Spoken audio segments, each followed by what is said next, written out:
This is the Lawrence County SportsNet, powered by LCAP. Gold heading back to Lawrence County. Your home for the County of Champions. Can you say 3P? Union Scotties, WPL champions. The Neshannock Lancers are PIAA Class 2A state champions once again. Swing and a miss. The Union Scotties. It's double gold for the County of Champions. Wilmington, your District 10 1A champ. Makes the catch. That will do it. Mohawk, back to back. Go celebrate. The top local athletes and the top sports moments all featured here, live or archived at lcsportsnet.com. There he is. Left corner for three.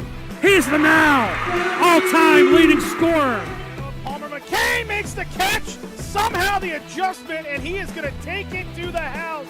Menses Monitis works through Rinson. Has a chance. Score! Off the tip of the glove of the first baseman, Benedict. That's recovered. And did they get her? They did! He has wide open. Dave McKnight gets the touchdown. Featuring over 100 broadcasts of county events in over a dozen sports. Your voice for Lawrence County sports. The gold ball headed home to Newcastle. This is the Lawrence County SportsNet.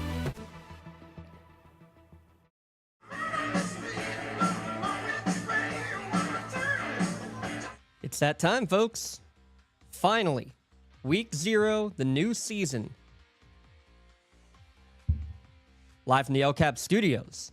High school football here on Lawrence County SportsNet, powered by LCAP.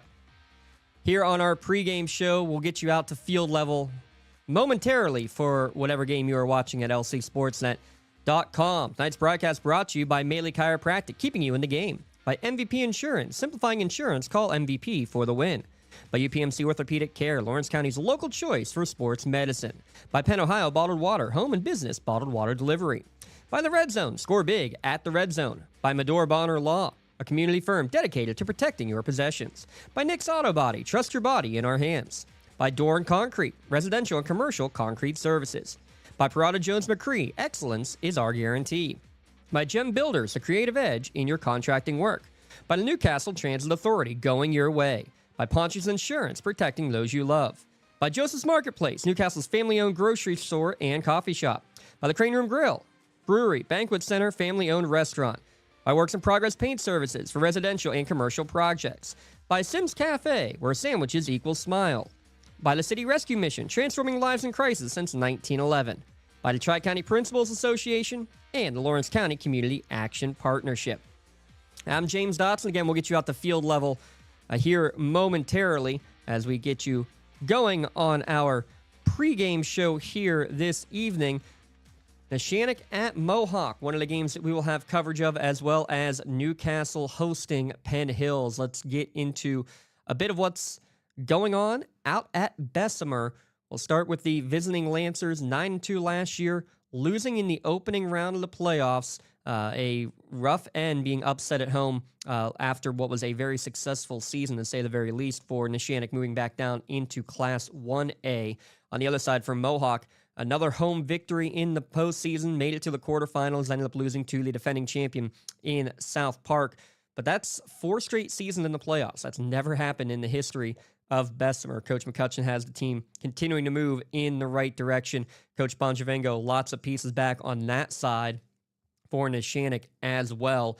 The guys at the field, they'll tell you all about it. Tyler Aaron and Lee Moan on the call. But both these teams, the quarterback and running back, you're going to see such great things offensively. Mohawk's Bobby Fadden combined with Cass Stratton. On the other side, Neshannock with Gino Mazzocco and Anthony Aiken. The numbers just speak for themselves. Last year, Mazzocco shy of 1,400 yards passing, another 700 on the ground last year. 14 touchdowns each way. Anthony Aiken just shy of 1,000 yards on the ground with 7 scores. And just look at what those two did week 1, where Mazzocco 3 total touchdowns. Anthony Aiken had a 78-yard touchdown in the game as well. On the other side for Mohawk, I mean, they put up 37 points themselves. Bobby Fadden, his first game as a starting quarterback, Also had 3 total touchdowns, 3 interceptions, though, including an interception return for a touchdown, ended up being the difference maker in that one. But Fadden, number 2 in the county last year, 1,700 passing yards to go along with another 600 on the ground. He counted for 25 total touchdowns.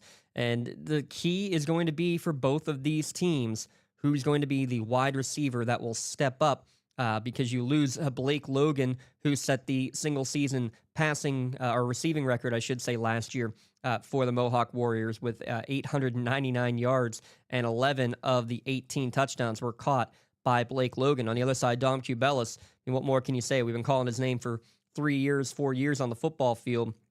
Had a team-high 42 receptions.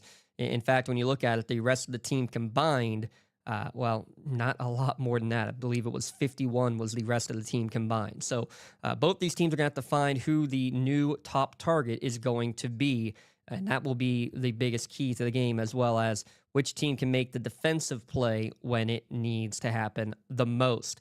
That game you're listening here will be coming up at 7 o'clock for the kickoff at Bessemer between the Lancers and the Warriors. Great season, or great series, by the way, all-time. Neshannock with a 1-game advantage all-time because of their win a year ago. The other game we will be covering, Newcastle hosting Penn Hills. How about this? It's only the second time ever that these two programs have met, the last time coming in the WPIAL semifinals back in the 70s. It was a 14-2 win back in 1977. Just storied programs. I mean, I believe both are officially in the top 10 all-time in the WPIAL, or at least the top 15 for sure, in terms of all-time wins, combining for over 1,300 of them. The skill players, there are plenty of them galore on the Newcastle side of the field. Chase Lemon, the team's leading receiver from a year ago, with 34 receptions. He has 4 touchdowns last year, also had a couple of return touchdowns. He had a huge game in Week 0 last year, putting up 9 catches and 100-plus yards with a couple of scores. You also look at, Damian Harrison, Quaylen Harris as a tight end. Kai Cox will be on the field this year. We're excited to see what he's going to be. Lots of options for the new rookie freshman quarterback expected to make the start tonight is the freshman Marino Graham. So we'll see what he can bring to the table. Travis Wetzel, the senior, also expected to probably see some time behind center as well. This is a Newcastle team coming off of the first year for Coach Freddie Mazzacco.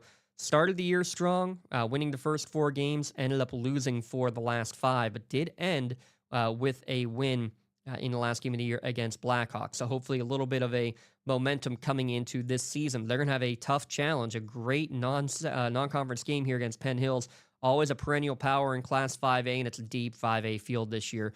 All sorts of weapons around the field for Devin Harris. He started the year at quarterback last year, moved away from the position, just kind of a coach's decision, split time really as a result throughout the year. But Devin Harris with plenty of weapons to work with. The Newcastle defense, which definitely was, I think, probably the Achilles heel at times last year. They're going to be tested early. So those guys in the linebacker and secondary core like Wetzel and Mason Cook are going to be a big part of whether Newcastle is successful or not here tonight. And also expect offensively, lots of young players all around the field, but especially the sophomore running backs. Jermaine Walker came on strong late in the year. Expect him to get a bulk of the carries here for the Canes to lead things off. Again, that game coming up at Taggart Stadium with kickoff coming at the top of the hour. We're going to take a quick break here on our pregame show. We'll come back and we'll look at the other games going across the county. Your Lawrence County SportsNet pregame show here at lcsportsnet.com, powered by LCAP. Just like going to the doctor, our homes need a checkup too. If your home is not properly weatherized, you could be at risk for symptoms that cause unhealthy ailments and higher utility bills. The Weatherization Assistance Program is the key to reducing utility costs and increasing comfort in your home. Services include an in-home energy audit to inspect your furnace and hot water tank, check for air sealing around windows and doors, and ensure adequate insulation and ventilation. Learn more at lcap.org or call the Department of Healthy Homes to get your checkup today.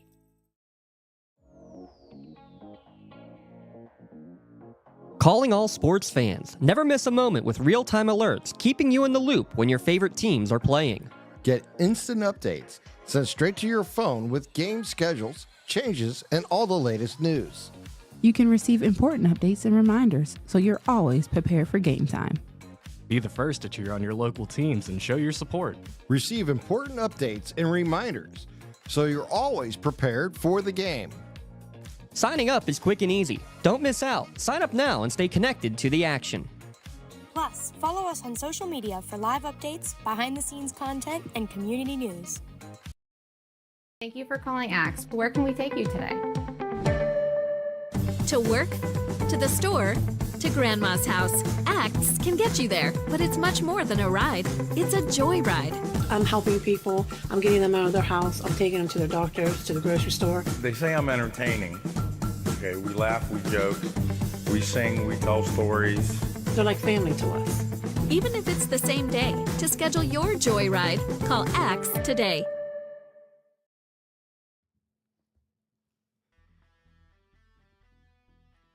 Just a few minutes away from kickoff. We'll send it to the field, whether you're watching Mohawk hosting Neshannock or Newcastle hosting Penn Hills in a moment. But real quick, the other games going on across the county here tonight. Elwood City hosting Laurel. Our friends at ECS will have the call of that one. That was a 14-7 overtime victory for the Wolverines last year on the way to what was a historic season, their first undefeated season since World War II. New Brighton hosting Shenango. We have the link there for New Brighton Huddle if you want to watch that one tonight. Shenango losing to New Brighton at home last year 9-7 without giving up a point offensively, but the Lions able to get the road victory. Lots of new and returning faces for Shenango as they are a healthy team heading into camp. And finally, the big game up in District 10, rematch of the District 10 championship game from a year ago as Greenville hosted Wilmington.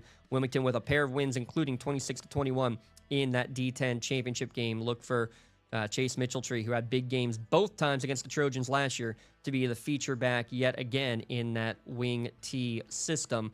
Going to be a fun one up there in D10, and watch on Facebook Live from Sports Radio 96.7 for the fun there. Want to give one last shout-out.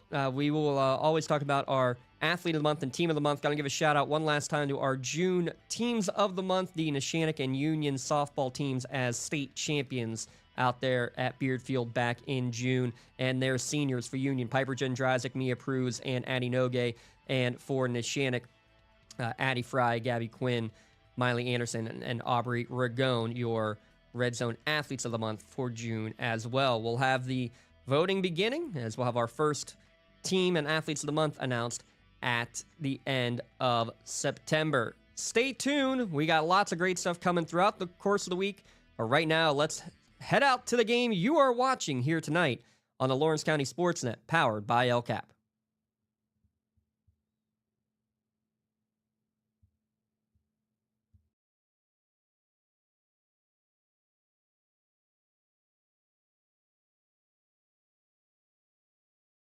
Of drum majors Mark McKinney and Taylor Cully. Live from Warrior Football Field, it's week 0 of the high school football season, and it's a clash between two Lawrence County schools.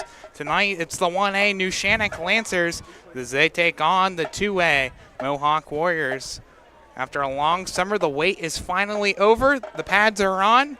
The lights will soon be shining, and football is back here in Western Pennsylvania across the WPIAL here on the Lawrence County SportsNet, powered by LCAP. National Anthem. And please remain standing for the Mohawk High School alma mater. And that will pause for the National Anthem and the alma mater here from Mohawk High School.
Alongside me here today, the one and only Lee Moe, myself, Tyler Aaron, here with today's Week 0 matchup between the Neshannock Lancers and the Mohawk Warriors. Now, Lee, with the new season finally upon us, what can we expect here tonight after the last meeting between both of these teams resulted in a total of 79 points put up on the scoreboard? Well, first of all, probably about 80% of the people will say Week 0, and 20% will say, don't even go there, let's go with Week 1. I'm like in between that, but nonetheless, I know some prominent newspaper reporters in the Newcastle area say it's Week 1, so that's the way it is. But anyways, it was a fun game last year between Neshannock and Mohawk, as you said, Neshannock defeating Mohawk 42-37. Talked to Coach McCutcheon a couple weeks ago during the when we were filming, and he says we would have thought 37 points would have been fine to win a game, but apparently it wasn't. So, yeah, I really expect another shootout. Both these coaches I think they're wishing they had another scrimmage instead of a game. This is technically a game, but sort of a scrimmage because non-section doesn't count towards league standings or anything like that. So I really expect the offenses to be doing pretty good here tonight. Yeah, now you take a look last year between both of these two teams. Again, 42-37 your final score. Take a little bit of a deep dive into that box score, if you will. Gino Mozzacco, excuse me. Yeah, Gino Mozzacco. 9 for 18, 191 yards, 500 completion percentage, threw for 2 touchdowns with the long ball, 71 yards in that game.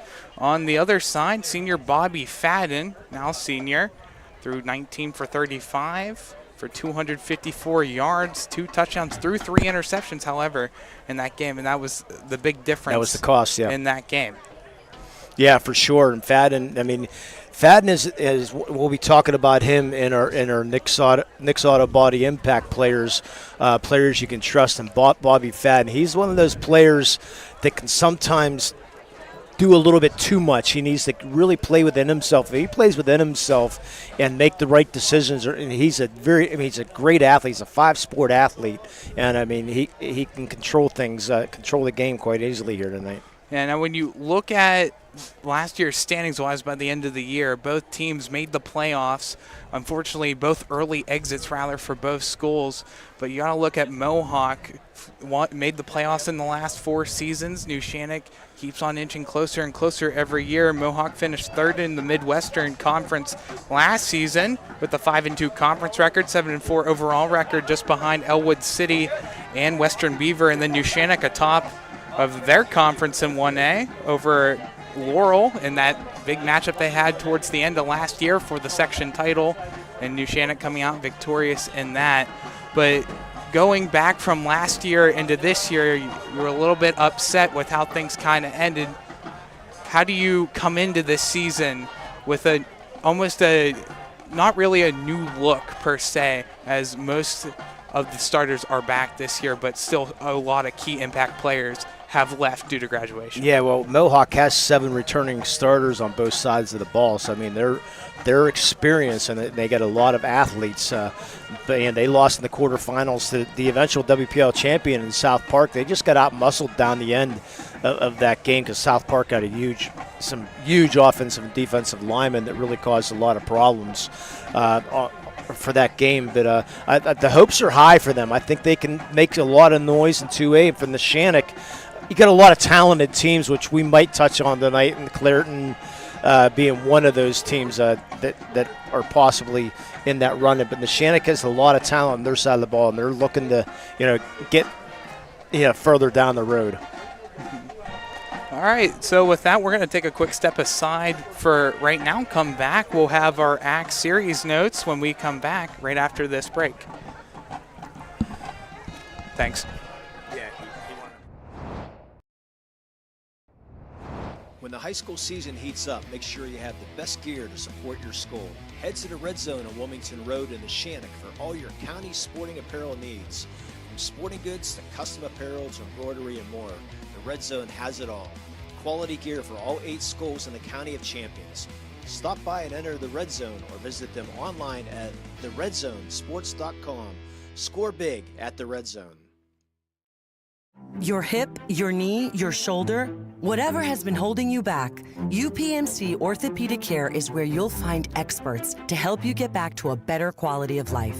UPMC is pioneering minimally invasive surgeries, and we offer personalized treatment plans and same-day surgery to get you home and moving sooner. It's your ankle, your elbow, your hand, and it's your move. Visit upmc.com/ortho to learn how UPMC can help.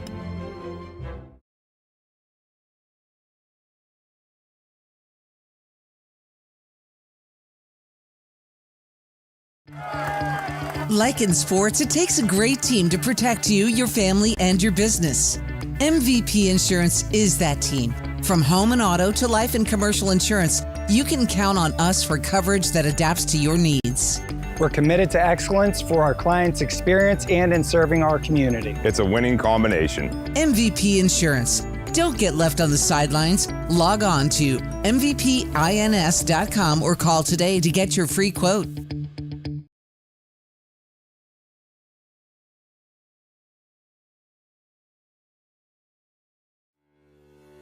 For 20 years, Melee Chiropractic has treated athletes of all ages to help them get safely back to the top of their game. Melee Chiropractic has 3 full-time doctors in their office, and all 3 are former area athletes who have had to battle injuries throughout their careers. They want to help you get safely back on your feet. But more importantly, help stop the injuries before they happen. Prehab before you rehab.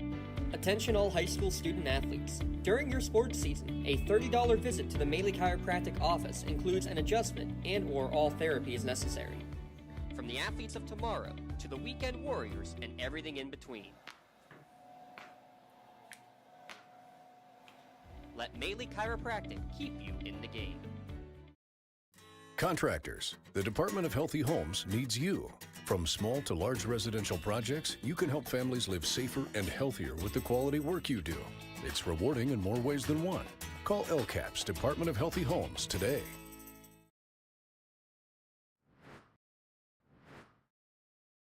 SportsNet here from Mohawk High School.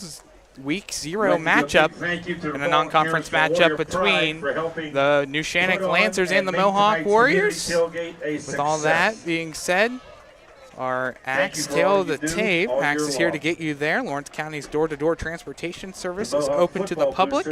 Axe takes people to work, play, and anywhere else they want to go. Call 724-652-5588. It's a very even matchup here in the all-time series here, Lee. On the Neshannock sides of things, 21-20-3, so almost a 500 record when both of these two teams play. However, you look at the last 10 matchups between both of these teams rounding back from 2007 to now, Neshannock has the 8-2 advantage over Mohawk. So if you're Mohawk, you look at that last 10 matchup number, what do you got to do coming into today and end that streak? They're going to have to stop this offense, because this offense, they love to play fast. Coach Bonjavingo, second-year coach here, just loves that offense, loves to play as fast as he can. So they're going to have to find a way to stop that offense here tonight. But Coach McCutcheon, yeah, he has his ways, though. But we have some more important news here real quick. Yes, our Play of the Year candidate from the 2024-25 school year is out. We'll have it up on screen. It's going to be Colton Carlson's catch over the back of the defender. Here it is on screen between the Shenango Wildcats and the Laurel Spartans. The ball is up, and just a beautiful grab by Colton Carlson.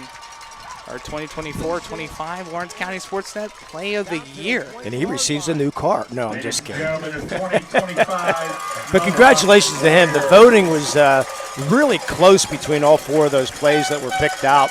And but congratulations to him as the Mohawk Warriors take the field here tonight. But it was fun to year, and then we're looking for some good plays again here this year. Hey, let's real quick talk about the impact players we're going to hear tonight. It's sponsored by Nick's Auto Body. Nobody does it better than Nick's Auto Body. Collision repair, painting, and detailing, full-service mechanical interior cleaning, making your car look as good as new. Nick's Auto Body. Trust your body in our hands. But I'll start with the Neshannock Lancers. Gino Mazzacco, man, he was fantastic last year. Gino was offensive conference player of the year, 1,418 yards passing and 719 yards rushing last year. Yeah, he got to find a way he can do it both ways. And then Joey Nail is one of those guys that I'm not going to have stats, but he does. He does. Of course, that's for Mohawk. My fault. I'm looking at my wrong notes here. But another guy, Anthony Eakin, also, and Ashton Allison are the two guys you're going to be hearing a lot about here tonight. For Mohawk, go ahead. Yeah, for Mohawk, I'm going to have Cass Stratton and Brian Crawford here. Is how can you not be looking at them? For Stratton last season, 489 yards and 86 rushing attempts, averaged 5.7 yards per carry, 8 touchdowns on the year last year for him. And also for both of them, they just got recognized by the College Board as National Top School Student and National Rural and Small Town Student by their PSAT performance. Yes, Cass Stratton came on. He wasn't the starter last year, but boy, he came on and just progressively got more and more touches. And he's not the biggest guy, but boy, he has a lot of speed, this Cash. And I'm looking forward to seeing what he can do. And then Bobby Fadden, on the other hand, he had 1,700 passing yards and 620 rushing yards last year and 25 combined TDs. Mr. Everything, mentioned everything he does, golf, basketball, track, and now football also, so maybe you're going to try to get some golf lessons from him too. We need him to come out to the Chauncey Open next year on July absolutely. 18th. Yeah, so hopefully he'll be available for that next year. And maybe get Mr. Rona back out. So we'll see if that can happen July 18th next year, our next Chauncey Open. So should be a fun one here tonight. We got great weather. Crowd still filing in here at Mohawk High School, but we got a pretty much a sellout crowd.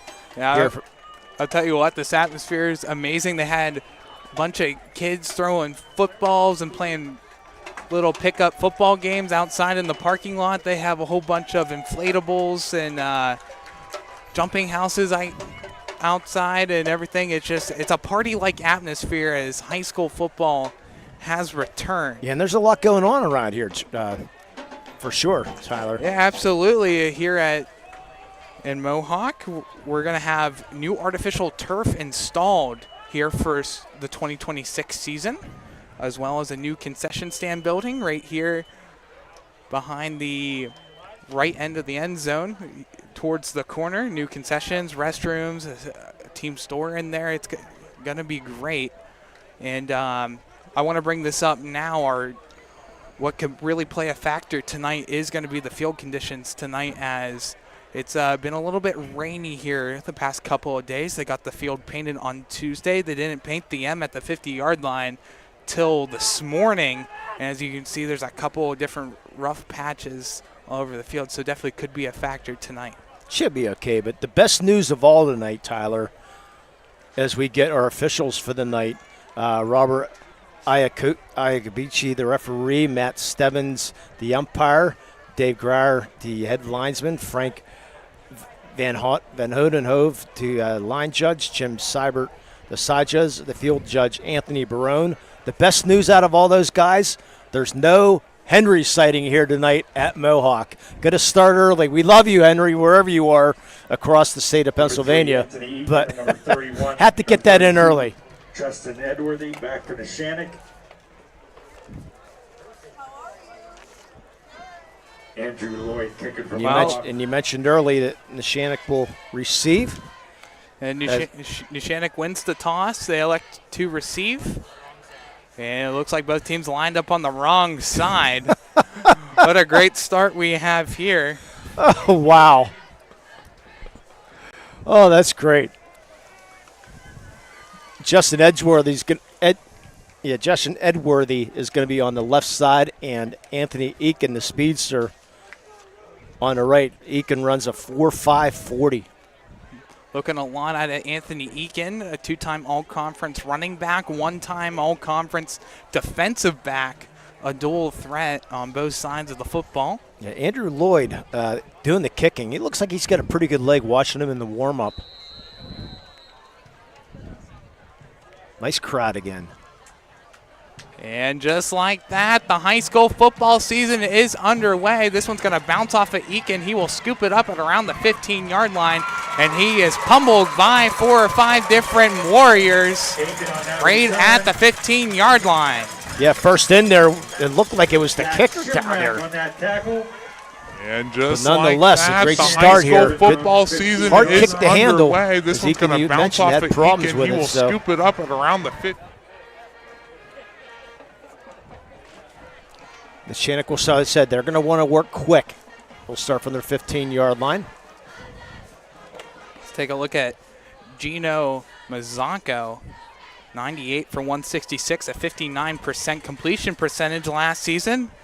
Thrown 1,384 yards, 14 touchdowns, 4 interceptions. And after this play, we'll take a look at our starting lineup.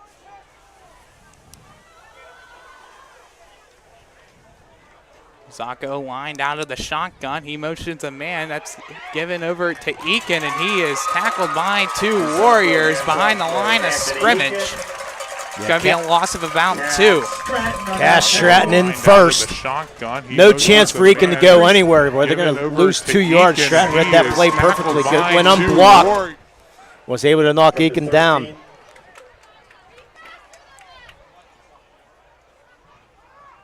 Zacco back in the shotgun, motions 2 men out. He takes the snap. He runs out of the pocket. He fires downfield, and that is almost picked off by Landon Argerio, and a flag comes in late. Boy, I think that they're going to get Argero for possibly pass interference going over the back. Shotgun, motions and Landon 2 men Argero, out. here's Takes the look snap. at our instant replay brought to you by Anthem. Runs out of the Throw pocket. He downfield. fires downfield, and that is almost picked off.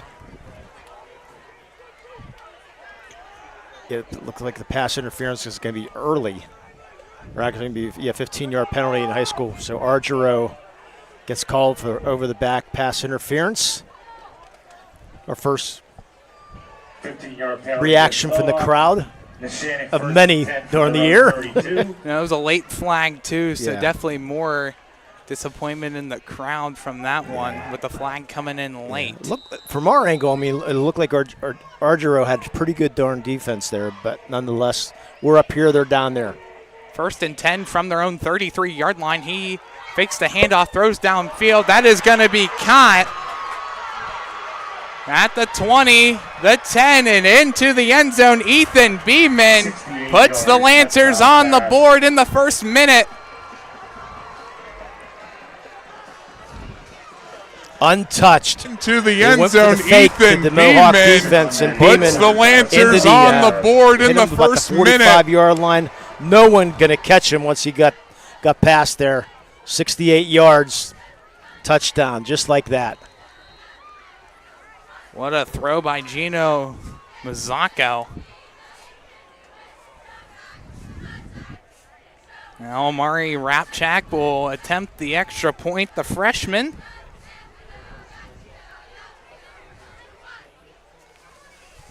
The kick is up, and that falls through down the middle. Add an extra point onto the lead for the Lancers. They lead at 7-0.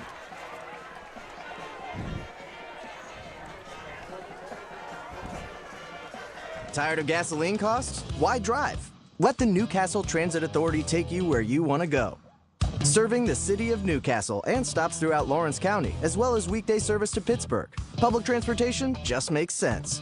Why drive when you can relax and ride? For more information or for route schedules, log on to newcastletransit.org. The Newcastle Transit Authority, going your way. And remember, senior citizens ride free. Tonight, someone is cold, hungry, and forgotten. At City Rescue Mission, we're more than a shelter. We're a bright beacon of light in our community, serving those in need to make our community stronger and healthier. We offer real help and real hope, and that hope is Jesus. We serve him by serving others in love, grace, mercy, and compassion. But we can't do it without you. Be the reason someone's story is rewritten in Christ. Give today at cityrescuemission.org. Well, Lee, what a first drive by Neshannock. 3 plays, 85 yards. Yeah, that's your Joseph's Marketplace drive summary. Your favorite family-owned hometown grocery store and coffee shop. Check out the cafe and bakery section at their Shenley Square Plaza location, or grab a drink and a snack at the Jameson or at the Grove City outlets. Amari Rapchak. Yeah, 3 plays, 68 yards. How about that? Or 85 yards, excuse me. Rapchak boots one up. This one's caught at the 20-yard line and quickly wrapped up at the 21-yard line. Yeah, it's Brennan Conti, good deep. 26. That short run back. So Mohawk will take business here. And bring on the good old Bobby Fadden. Bobby Fadden, 109 for 224 last season, 49 completion percentage, 1,682 total passing yards, 18 touchdowns, 211 interceptions. Restart the 25-second clock. That's the way the game was last year, high scoring. Let's see if Mohawk strikes right back. Fadden in the shotgun, Stratton behind him. Takes a snap, hands off to Stratton. He is met at the last scrimmage, breaks a couple tackles. Yeah, Stratton on that carry. Makes it up to the 31-yard line. Gain of 5. Yeah, and first was Ethan Beeman, had him hit possibly right at the line of scrimmage, but Stratton shows some good strength there. Was able to break that tackle and then fall forward for 6 yards. Cass Stratton, 489s on the ground last season. And you have the mix between Joe Nail and Cass Stratton, a 1-2 punch Mohawk has in the backfield. 3 to the left of Fadden, 1 to his right. Stratton in the backfield. Fadden will keep it himself. Past the line of scrimmage, makes a stutter step move towards the outside and gets wrapped up. Fadden on that keeper, gets a couple. Fadden will keep it wrapped himself. up by Colin Schaefer. Yeah, it looked like a broken play there. A stutter step move towards the outside and gets was not on the wrapped up. same page there. As Fadden just tried to make something. Got 1 yard out of it, though. 3rd and 4. So it'll be 3rd and 4 from their own 33-yard line. And Colin Schaefer was in there on the tackle, but Fadden tried to do something with that after that broken play. Neshannock in front by 7. It's 3rd and 4 from the Mohawk 33. Fadden back in the shotgun. 3 to his right, 1 on his left. Fadden takes a snap. He looks downfield, and that's going to be caught by Corey Fennell. And into Neshannock territory, right at the other side of the 50. They'll mark it right at the 50-yard line. A 1st and 10 for Mohawk. Well, I thought that ball was going to be picked off. The defensive back sort of overran that, and then it went right into the hands of Fennell. Good job by Fennell, get the first down. So Mohawk able to go pick up that first down of their year. Good throw there by Bobby Fadden. He's got a pretty good arm for the senior. Both quarterbacks between Mazanko and Fadden, both now seniors. They'll be seeing each other in the basketball court this winter. Fadden takes a snap, he hands it off, or fakes the handoff, he'll keep it himself. He breaks through 3 or 4 tackles. Now deep into Neshannock territory, a gain of 28. Sammy 4 on that stop. Yeah, an 18-yard gain there for Bobby Fadden. They went for the fake there. Good fake. That is faked up quite a few people there thinking Stratton had the ball, but nonetheless, pull it out of the belly. He'll keep it, follow his blockers, get the 18, get another first down. Mohawk offense working now.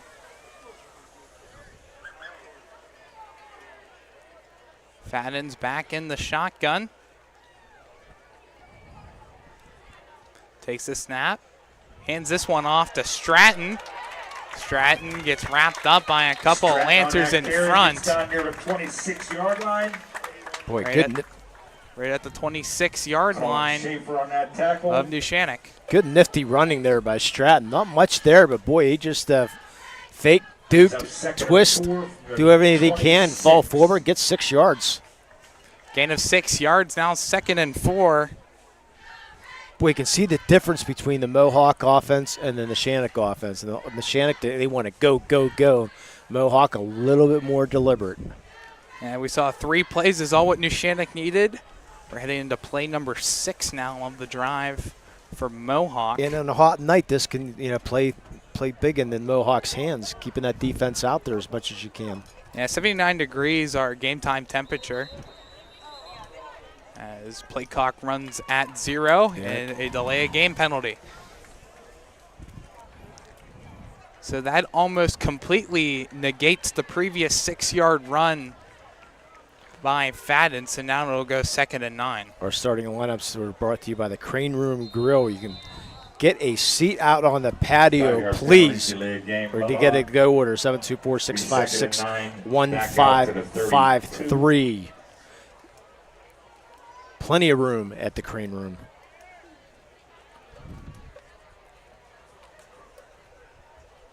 Fadden lined up in the shotgun again. He will roll out to his right. He will chuck one up deep. And that one, early collision and no pass interference call. Woo. And the fans are not happy with that one, as the ball was intended for Corey Fennell. Well, nonetheless, I sort of have to agree with the fans. At least, I mean, there was contact. Unless you're rolling, that the ball was going to be uncatchable in that aspect. But I mean, there was definite contact down there. But a little bit of that the referees are dealing with too is the sun also is still shining into the eyes of these referees also. So take that into effect. Justin Edworthy back in the coverage on that. Definite contact, that's for sure. But tight coverage, really, really tight coverage, if you will. Yeah, referee said no flags. So it'll be 3rd and 9 now from the Neshannock 31. Stratton in the backfield. 2 to Fadden's left, 2 to his right. He takes the snap. He will keep it himself, roll out left. He will fire a floater. That's going to be caught. Did he get in the end zone? He is marked short of the goal line. Pass thrown and caught by Joe Nail. Now deep into the red zone is Mohawk knocking on the door. Boy, I thought Fadden had a lot of room to run the ball. I thought he was going to take off down that left side, but Saw Joey now, boy, he just threaded the needle there. Now, as you said, was able to stay in bounds, got a 1st and goal as they're inside the red zone. You can score big at the red zone on Wilmington Road.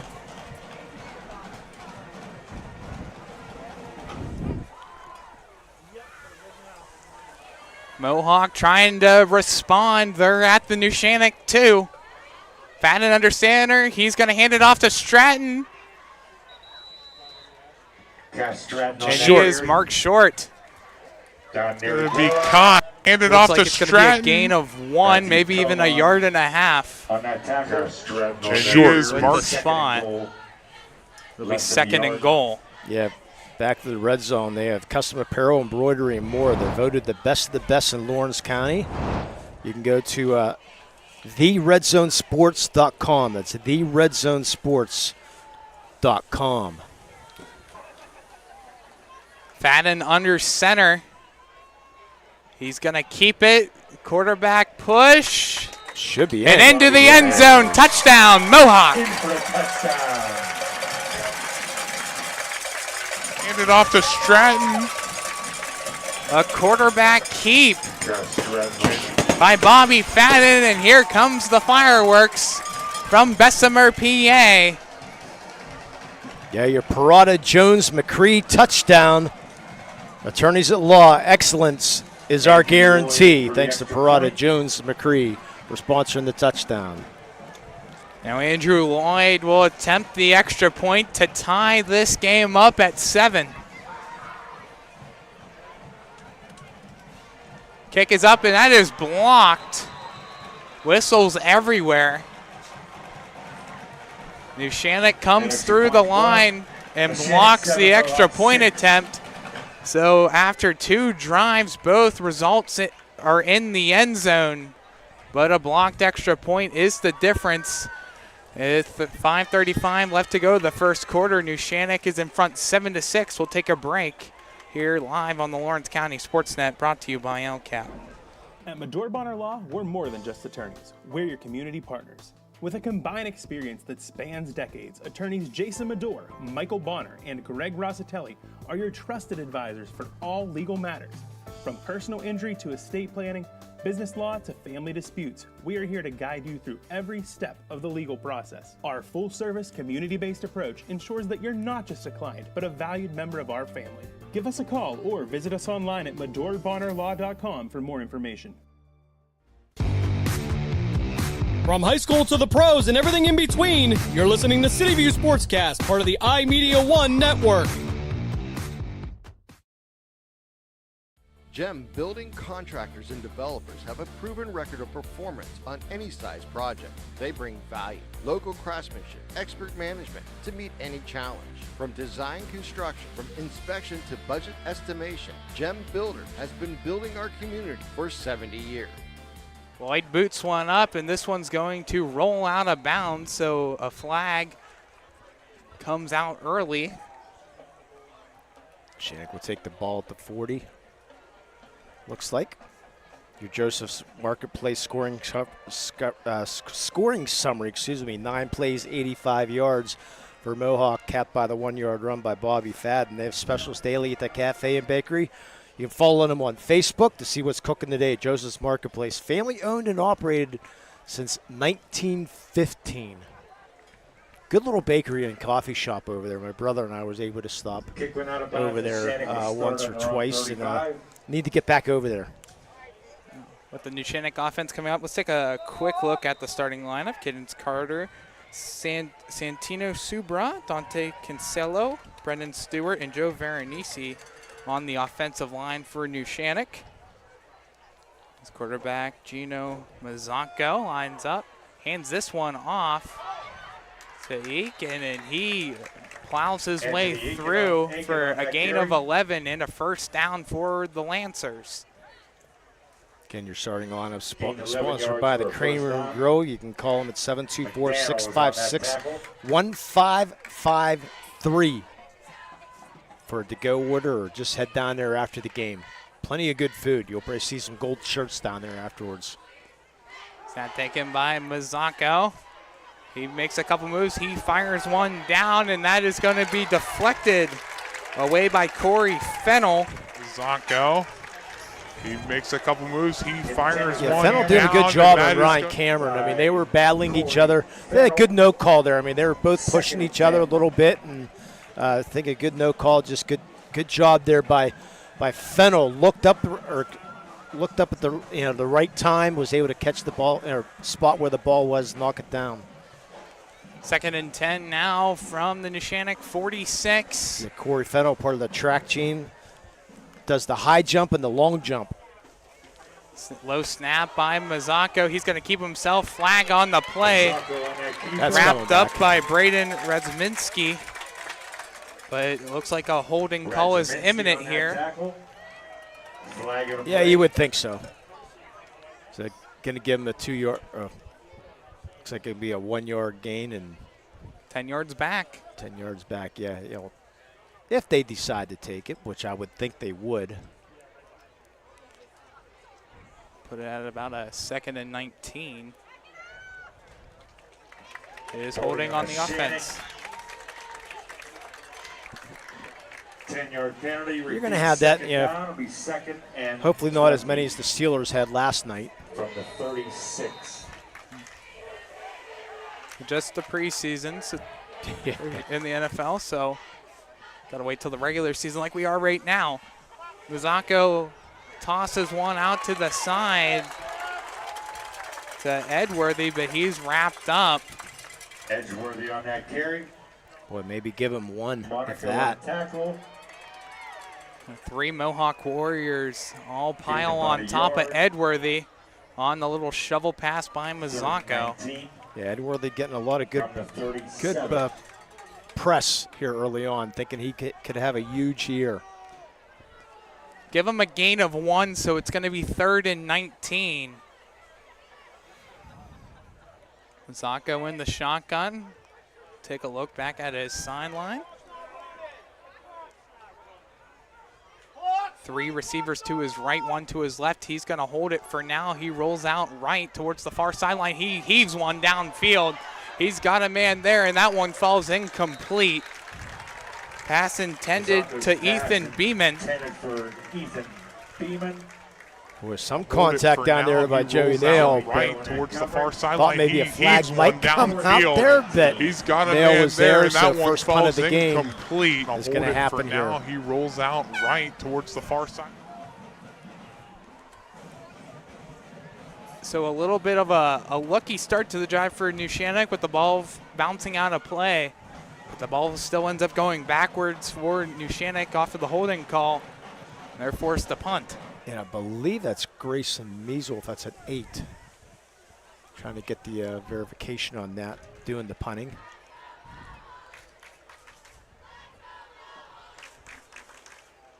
Ball is snapped, and this one's kicked away. Return man is Bobby Fadden. He scoops it up at the 30, and he will quickly run out of bounds after a gain of about 6. Coming up at the half, it's the UPMC halftime show. UPMC is Lawrence and Mercer County's local choice for advanced orthopedic care to get you back on your feet faster. Visit upmc.com to find a doctor near you.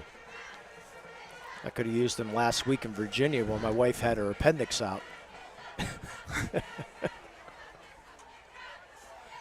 Ball is at the Mohawk 37-yard line. 3:41 left to go of the first quarter. Neshannock in front 7-6.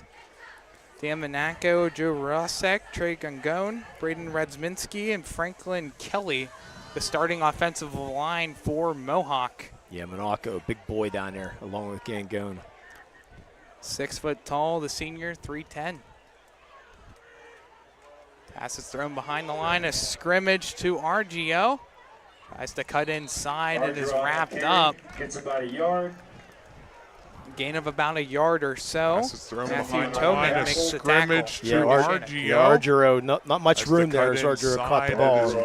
Was able, not much room there. He's able to get a yard out of it, though. Thrown behind the line of scrimmage to RGO. Tries to cut inside and is wrapped up. So 2nd and 9 now. Clock's running. Almost at the 3-minute mark left of this first quarter.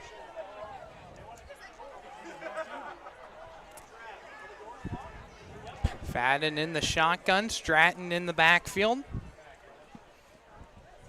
3 to his left, 1 receiver to his right. Snaps taken. This is going to be a handoff to Stratton and a quick wrap up by the Lancers.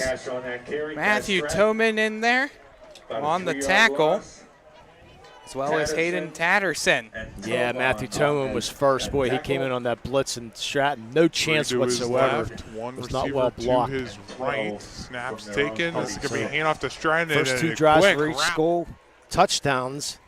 Neshannock struggled their last drive. Mohawk now struggling here in the 3rd and long situation here. The loss of 3 yards on the play. So 3rd and 12 from their own 36.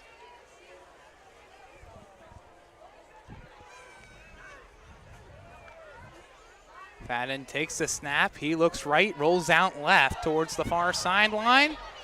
He backpedals again. He's back well past the line of scrimmage. He comes forward now, and he's going to run through a couple Lancers. He's still on his feet. He breaks another tackle. He gets the first down and into midfield. What a run by Bobby Fadden, as he's just dancing around like a pinball machine around Lancers. He comes forward for the Mohawk first down. And he's going to run through a couple Lancers. He's still on his feet. He breaks another tackle. I recognize real quick Braden Rezminski. A good job as Fadden was cutting back. He had a chance to really annihilate a lineman, but would have probably got called for a penalty. So a really good heads-up play by Braden Rezminski to not make that block, and then was allowed Fadden. Fadden was able to get and maneuver his way, get 14 yards in that first down. Fadden got the first down. He hands this one off to Stratton. Stratton up the middle. He breaks through a couple tackles and appears to have gotten the first down as he's tackled at the 39-yard line and into Lancer territory. Yeah, Stratton not a big guy, 5'11", 165, but boy, he runs hard. Runs through players as we're down a minute. Stratton up the middle. First quarter, but boy, he looking good so far. Good ball game so far early on. As the sun has gone down, we're going to have a gorgeous sunset off to our left here pretty soon. Hopefully that big giant cloud gets out of the way so we can really get a nice, beautiful view of it. Hopefully catch it on camera. That's right. Hand off to Stratton. He runs towards the near sideline. He breaks a couple tackles and is brought down. Stratton. Another 9 yards. Yeah, what kind of moon is that tonight? Stratton, the he dark, runs towards the near sideline. Black moon, he I breaks think is a what it's couple called tackles. tonight. I think so. Yeah, I think it's the black moon. And that's going to do it for the first quarter. 10 seconds now on the score clock, and it looks like Mohawk's in no hurry to run a play. So 1 quarter is now in the books here from Mohawk High School. Neshannock up in front 7-6. When we come back, Mohawk will still have the ball as they try to take the lead over Neshannock. Everything going on right now. Beautiful night here in Mohawk. 7-6, Neshannock in front on the Lawrence County SportsNet, powered by LCAT. When it comes to protecting those you love, the businesses you've built, or the things you've earned, you need someone you can trust. Who better to protect your interests than a local insurance agent? Pontius Insurance is a team of local agents helping local residents in Lawrence County and surrounding areas, specializing in auto, home, business, and life insurance. Come see Dan Pontius, Jessica Dix, and Tracy Giddings, and the rest of the team at Pontius Insurance, and receive the personalized service you deserve. Don't get left out to dry. Call the Penn Ohio Bottled Water Company for the fastest and most efficient bottled water delivery service in the area. Penn Ohio offers bottled water ranging from 16.9-ounce bottles to 5-gallon jugs, perfect for your next event or office water cooler system. Also, don't forget to ask about their custom labeling options. Visit PennOhioBottledWater.com for more information and to get a quote on their delivery services. Whether it's at home, in the office, or on the sidelines, Penn Ohio has you covered. Back here for second quarter action live on the Lawrence County SportsNet, powered by LCAP. Myself, Tyler Aaron, alongside Lee Moan. It's Mohawk football at the Neshannock 31-yard line. It's going to be second down and 2. Fadden motions a man. He hands this one off to Stratton. Stratton is wrapped up before getting to the first down. Looks like he may have gotten a yard or so on his carry. It'll be third down. Ethan Beeman just leveled him. Good job there by Ethan Beeman.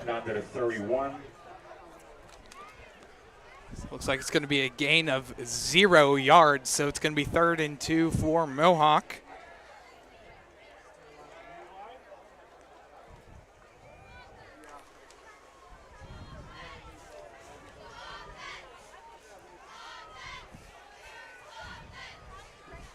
Fadden lines up in the shotgun. Stratton right to his left. Takes the snap. He looks left. He fires down the middle of the field. Helmet comes off. That one's caught by... That's Joey Nail. By Joe Nail and left. Helmet comes off, so he'll have to come off. Takes the snap. He doesn't carry, get the first down. Fires down the middle of the field. Helmet comes off. A scary collision as you're wrapped up by 2 Lancers. As soon as you catch the ball and the helmet goes flying. Takes the snap. He looks left. Yeah, he fires down the middle of the face, field. And boy, he got rid of it quick. Good job there by Fadden. Good quick decision there by Fadden, who's making the right decision so far.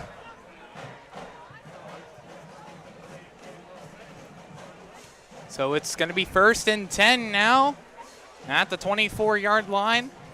Barking into the red zone territory. Almost there. One receiver to Fadden's left, 3 to his right. Takes the snap, handoff to Stratton. Stratton breaks 1 tackle and is wrapped up. Cast Stratton again down to the 21. Gain of 3. It'll be 2nd and 7. Colin Schaffer on the tackle. Yeah, Schaefer, good job. He's always around the ball. So Schaefer. Radsminski just doing a great job down the offensive line. He's a real force for the Mohawk Warriors. Radsminski 6'2", 230, only a junior. And Radsminski, his sister Jordan, part of the RMU track team.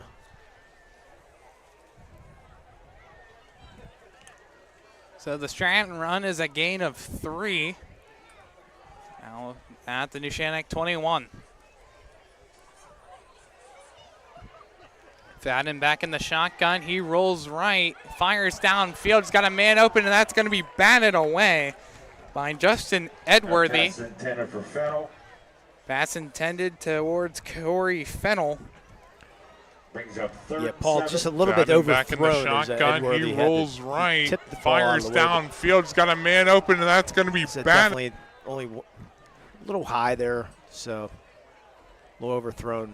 Possible field goal range that I said was watching the kicker and Andrew Lloyd kicking in warm-ups. I think he could probably get 40 yards possibly, and you're around a 38-yarder now if it's kicked now. So see how Mohawk plays things. I believe, based on my calculations, it'll be an estimated 48-yard field goal from the 21. It'll be a 38 because he's at the 17 yards.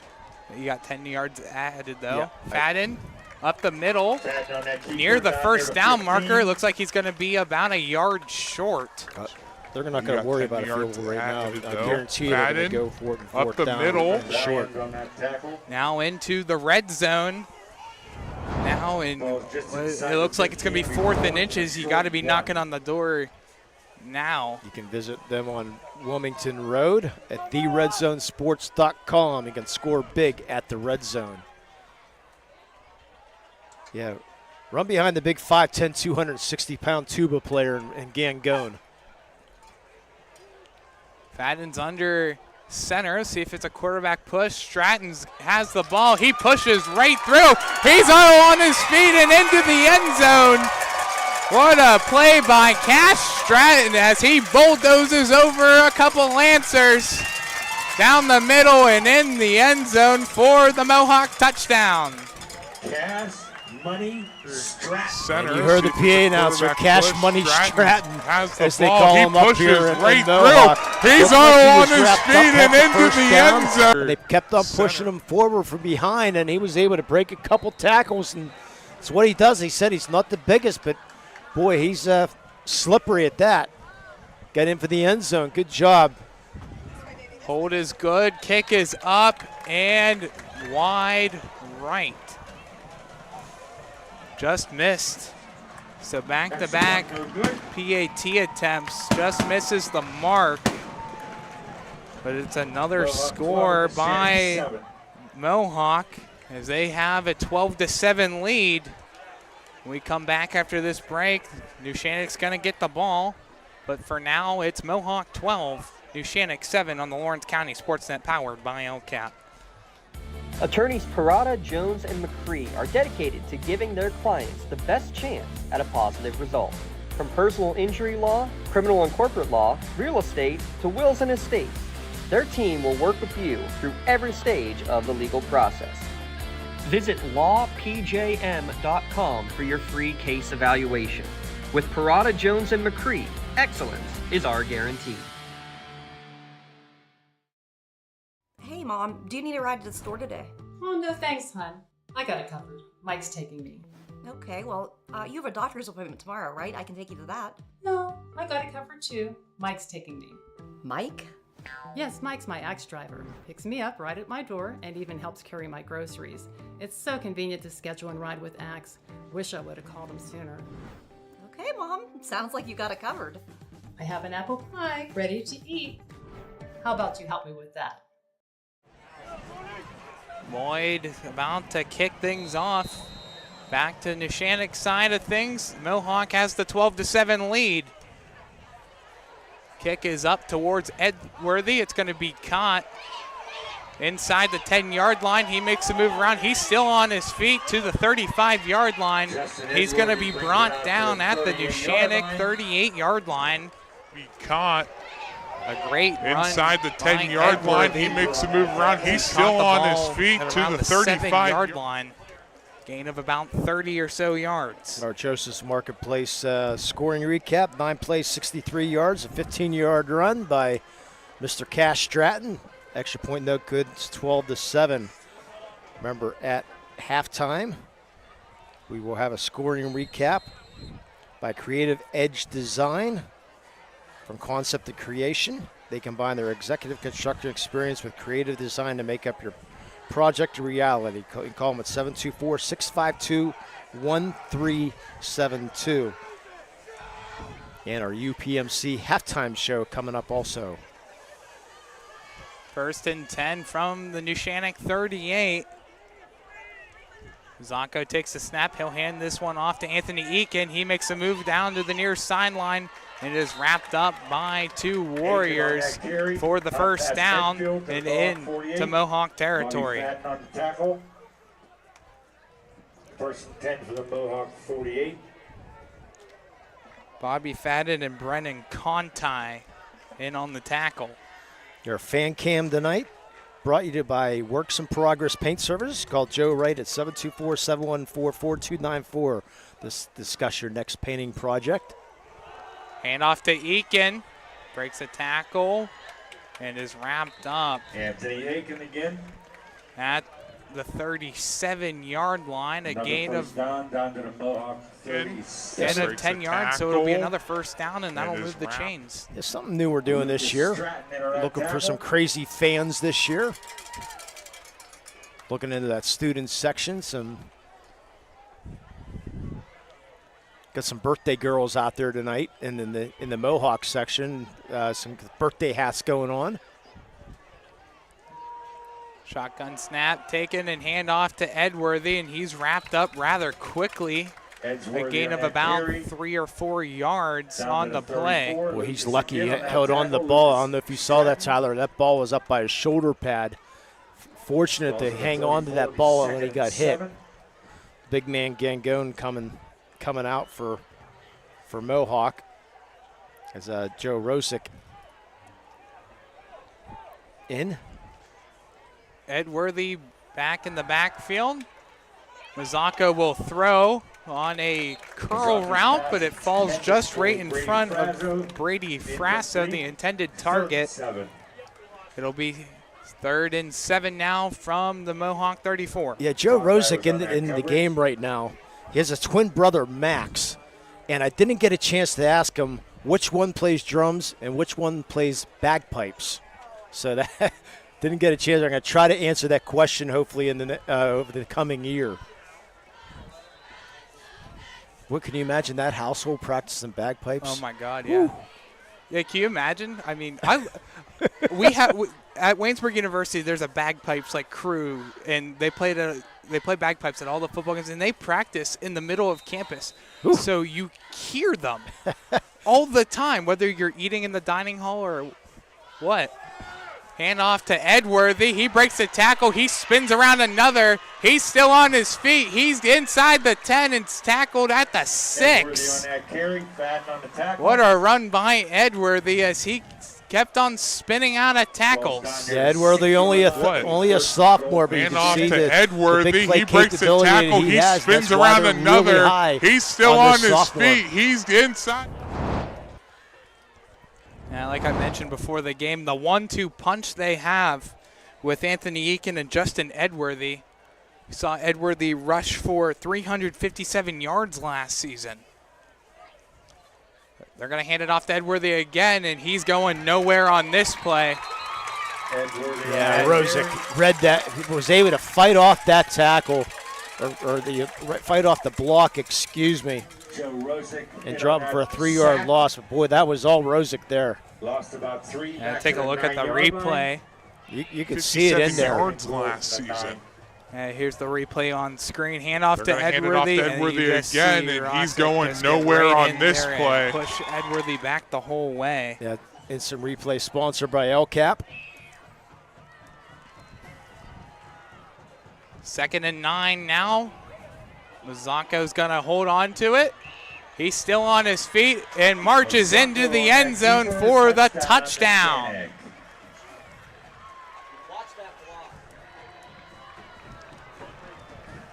Here's the replay. 2nd and 9 now. Great block. Mazzocco's going to hold on to it.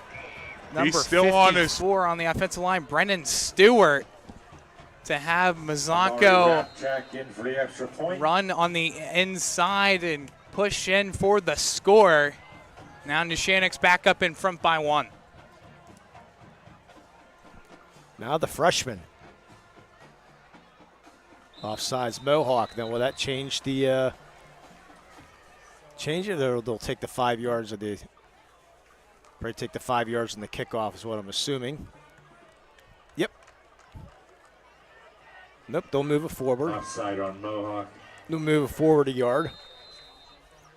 Yeah, the freshman getting his first varsity points.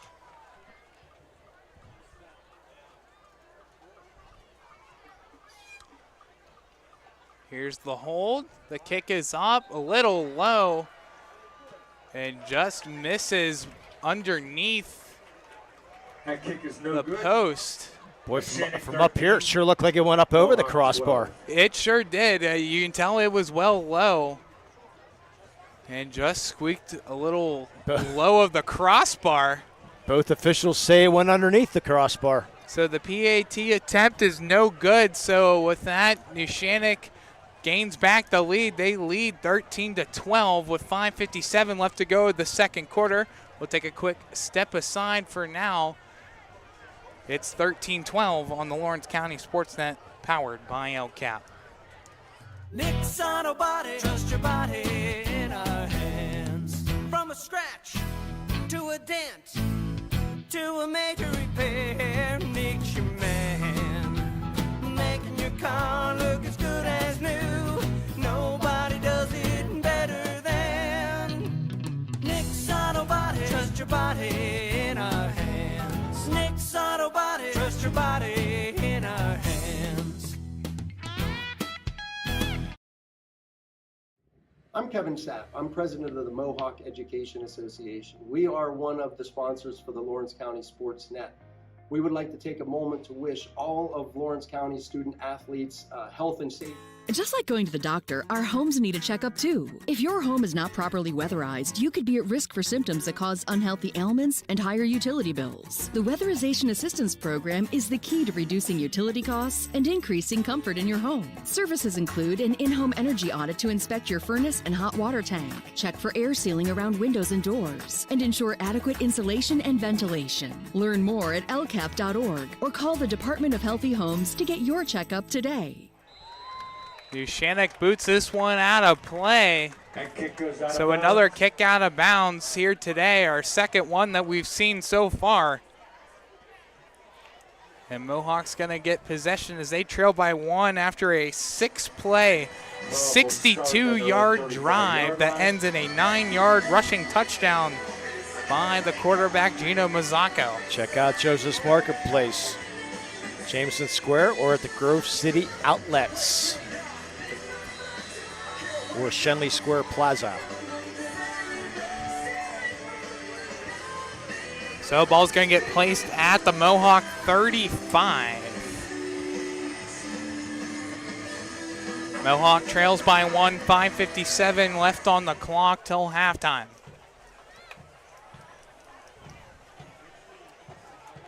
Fadden in the shotgun, Stratton in the backfield. Takes a snap, handoff to Stratton. Stratton tries to cut it towards the outside and is tackled after a gain of a couple yards.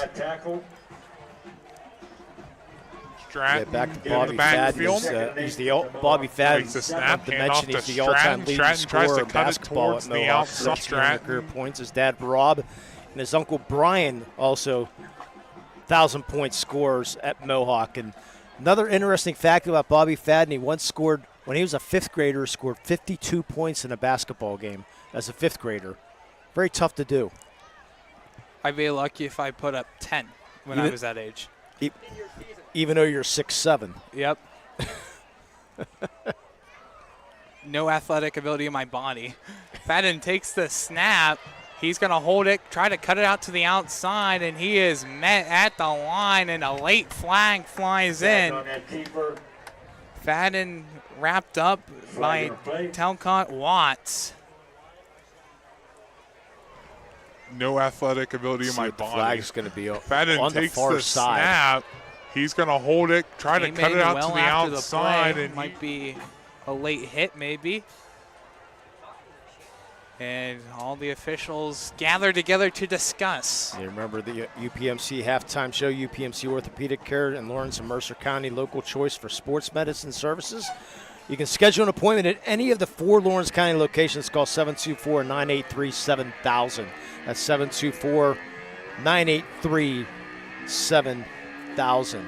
Haven't had a turnover yet today. I shouldn't have said that, probably. Quick knock on wood. Oh, wait, we're surrounded by we got metal bleachers. Here comes the call. It's going to be a 15-yarder. So Prey discussing whether it was the 5 or the 15. So they'll give the 15 and get the first down for Mohawks. They trail 13-12. Both teams with 3 timeouts. Haven't had to worry about a Pawn's Insurance timeout yet. So the 15-yard penalty will put Mohawk into Neshannock territory at the Neshannock 49.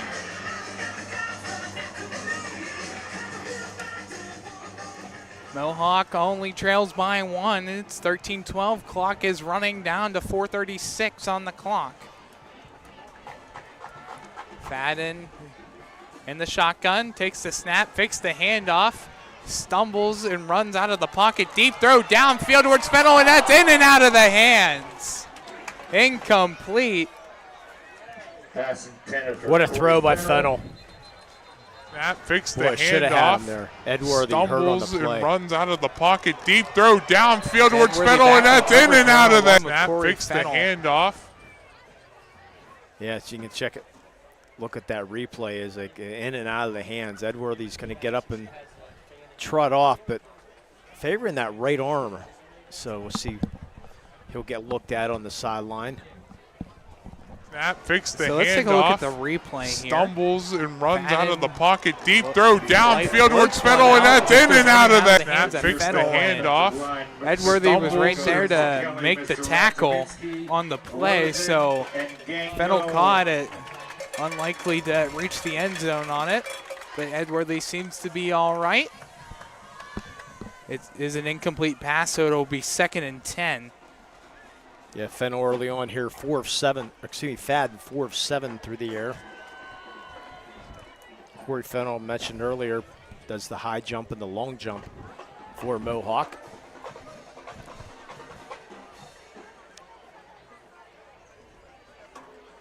Two receivers to Fadden's left, two to his right.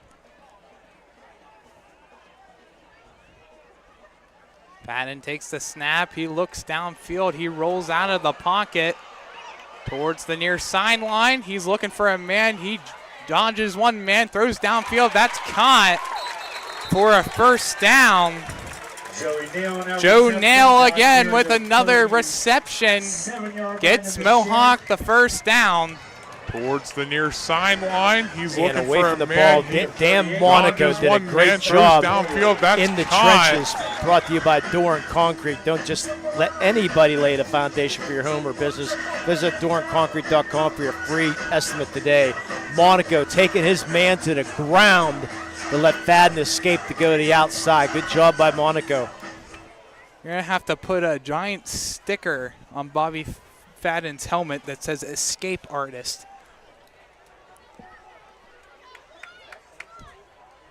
Dodges a couple tackles and then throws downfield for the first down to Joe Nail. He'll hand this one off and fumbled by Stratton, and he's right there to jump right on top of it.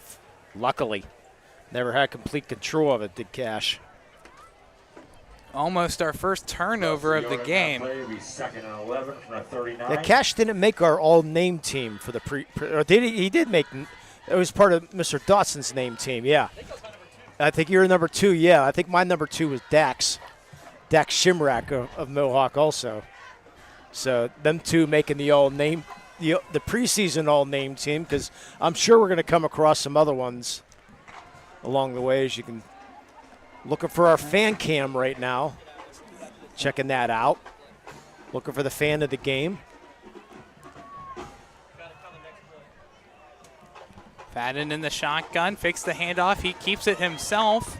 Marches through a couple and wrapped up by a couple of Lancers. Ashton Allison on that tackle. Ashton Allison with the tackle. We're just Fadden and Stratton. Those are the only two guys that are running the ball right now.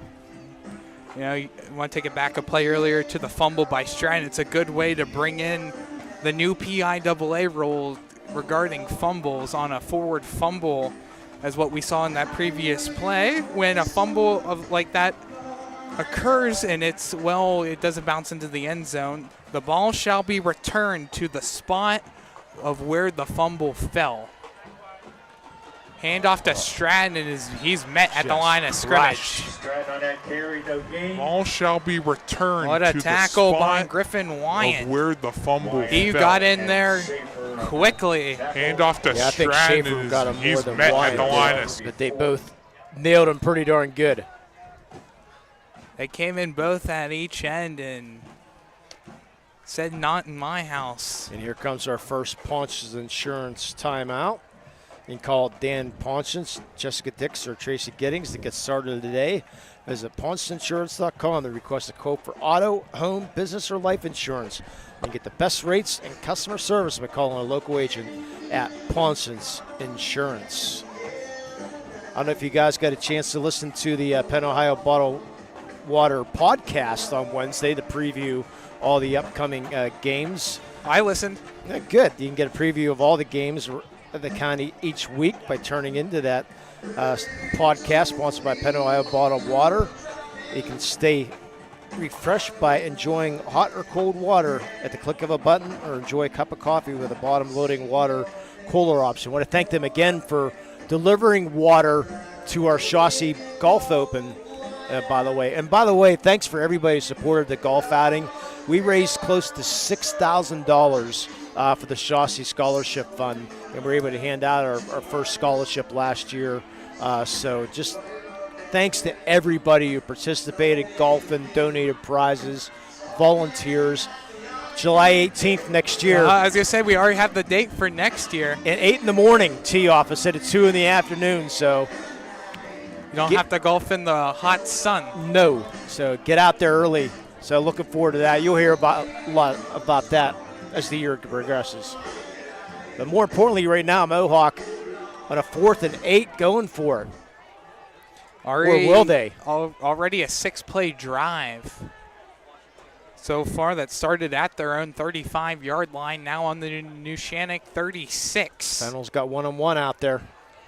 Fadden takes the snap. He's got to roll out of the pocket, past the line of scrimmage. Is he going to have enough to get to the line to gain? He's going to come up about a yard or two short. So our first turnover on downs. One out there. Fadden takes the snap. He's got to roll out of the pocket, past the line of scrimmage. Is he going to have enough to get to the line to gain? .com, your community firm with a personal connection and individualized service. That's MedorBonnerLaw.com. Yeah, Fadden tried to make that one extra move, and that cost him. So that'll be a turnover on downs. Neshannock will get the ball now at their own 30. With 2:09 left to play. And they still got 3 timeouts.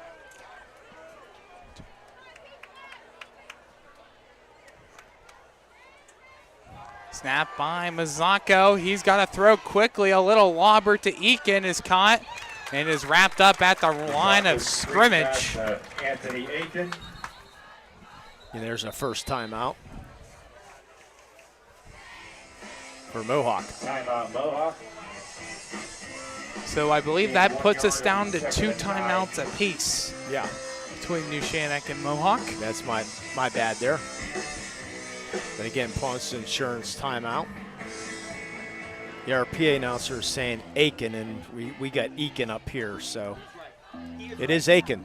We've been saying Eakin all day long, and you haven't said a word to us. Wow. Yes, I have. That's another story, though. So it is Aiken, okay. We apologize for that. As I thought I heard some yelling through the headsets from some of the fans that are tuned in here. So it is Anthony Aiken. Apologize for that. First game of the year. It's week 0. We got to shake off the rust. Yeah, it's been a long summer. A good one, though. It's been a very busy summer all around.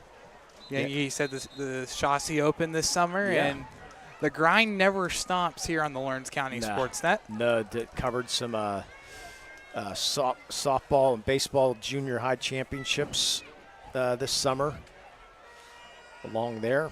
You had the Lawrence County Barons and collegiate level baseball land as well. So almost a championship. Almost. That one still hurts. Mazzocco in the shotgun. Looks to his left. He's got to throw a quick one. Pass was intended toward Chris Wozniak. But at that point, you just got to get it out of your hands as quick as possible. Looks to his left. He's got to throw a quick one. Yeah, and that was Cole McDaniel. Came in from a blitz. Nobody picked him up. As I like to say for my rec softball leagues, the 3D Barons, they were playing for a $40 trophy. So, you know, get over it, right? No. No, that was a fun league, though. I mean, it was great to see the success of that wooden bat league. Hopefully the Blues Hawks will be back next year. I am in constant communication every day about it, so we'll see what happens. Inside 2 minutes. As that big giant cloud has moved well out of the way, now we just got trees from ruining this beautiful sunset we have going on our left. A very wild or late reaction to the snap, and Mazzocco will just keep it himself. Gain of about 5 yards. Yeah, I think the snap was supposed to be on 3, and it came on 2. The only one who thought it was on, actually, it was supposed to be on 2, supposed to be on 3, and it came on 2. And I think the only one who thought the center was the only one who had the wrong snap. Bizzacco just had to take it and run. So the bad news is he got out of bounds, so that saved the timeout for Mohawk. So they're going to have plenty of time Back for the Warriors. and some decent field position. Yeah, you could see, too, when that ball entered Bizzacco's hands, not even the Mohawk defense was moving. So it's 4th and 4.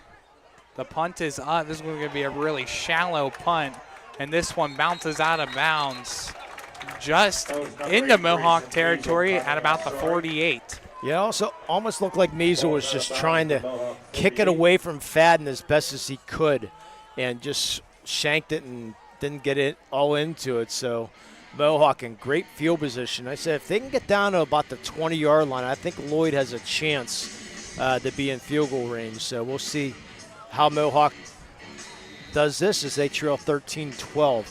And again, at the half, we'll have both bands, the Neshannock band and the Mohawk band.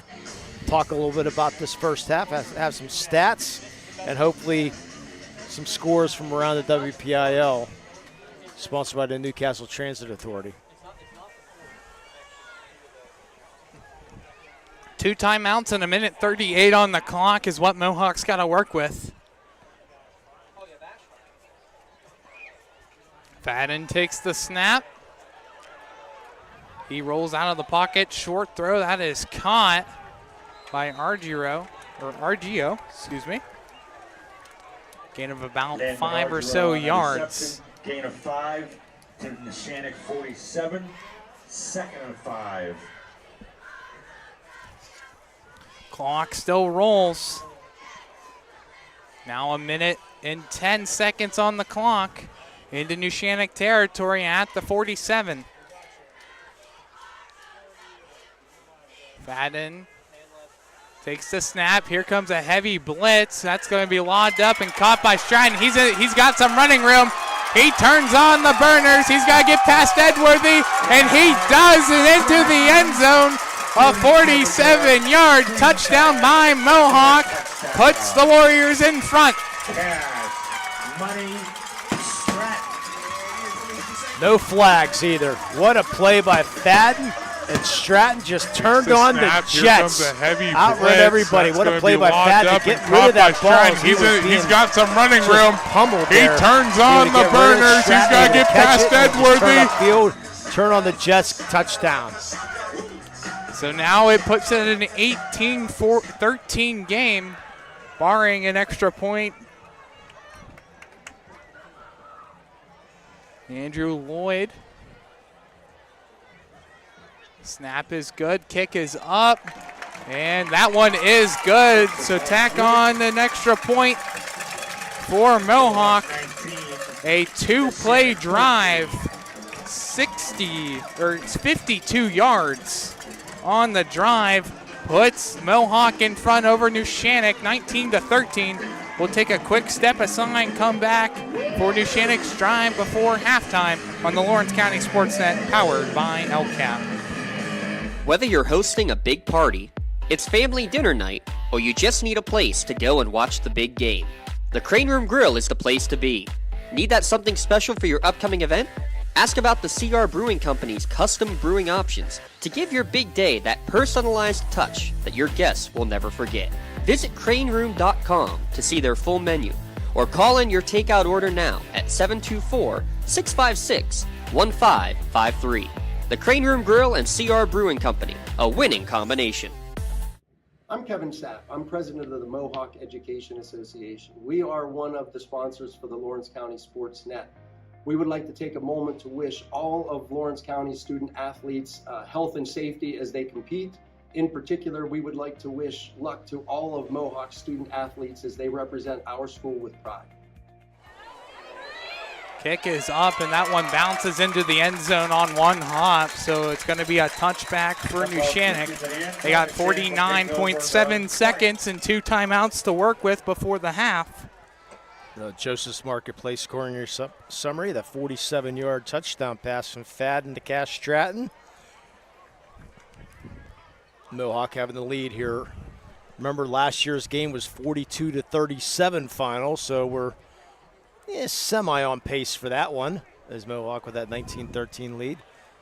Again, at the half, we will have the Mohawk band and the Neshannock band talk a little bit about this first half. It's exactly what you and I hoped for, Lee. High scoring in a close battle. I was just hoping for the close battle, whether it's high scoring. But, I mean, high scoring is always fun, though. Zaka will hold it, and then he will pitch it back. And only a gain of about 4 yards. Boy, Sammy Floor into the game for the first time. And the sophomore, 5'5", 153, gets his first reception. I don't think he expected it at first, just a little pitch off to the side. Neshannock running hurry up. Clock is rolling, now 22 seconds. Mazzocco takes the snap. He rolls out towards the near sideline. He's got to throw it away, which he does. 15.2 seconds on the clock, 3rd and 5. Yeah, the referees are going to tackle to talk to make sure not intentional grounding, but it was not. So, well, Mazzocco's only completion of the days that was that 68-yarder, first minute of the game. Other than that, you know, he's missed his last five passes. It only took 56 seconds for Neshannock to get on the board. Snap is good. Handoff to Aiken. Wrapped up after a gain of 2 yards. Good timeout, too. Gains 2 or 3. Gain of 3 yards. It will be 4th down and exactly 9 seconds on the clock. Yeah, force the Neshannock to punt the ball. You never know what's going to happen, and you got dangerous Bobby Fadden out there. So, I mean, you never know what can happen. Force him to – I'd rush 10, send everybody after him.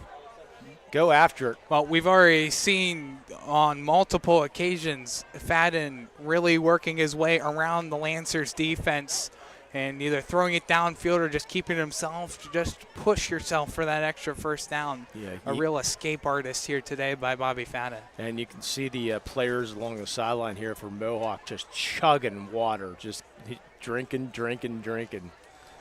Yeah, so it's a pretty cold night. I mean, I thought it was going to be a little hotter, but really a perfect night for football. Yeah, temperature has dropped a couple degrees. Yeah. We're down to 77. It's only going to continue to drop now as we're pretty much at the most beautiful point you can get in a sunset. Yeah, so let's see what they do here. And you know Fadden's going back. I mean, I would rush 10. I would send everybody, but trying to find our fan of the game down there. Got the fan of the game, great. So let's see if they can get a hold of this punt here. Looks like they're playing back, setting up the return. It's Ashton Allison will punt the ball, and that is kicked out of bounds right at the Lancer 45. 3.3 seconds left on the clock. That allows Fadden to throw one deep.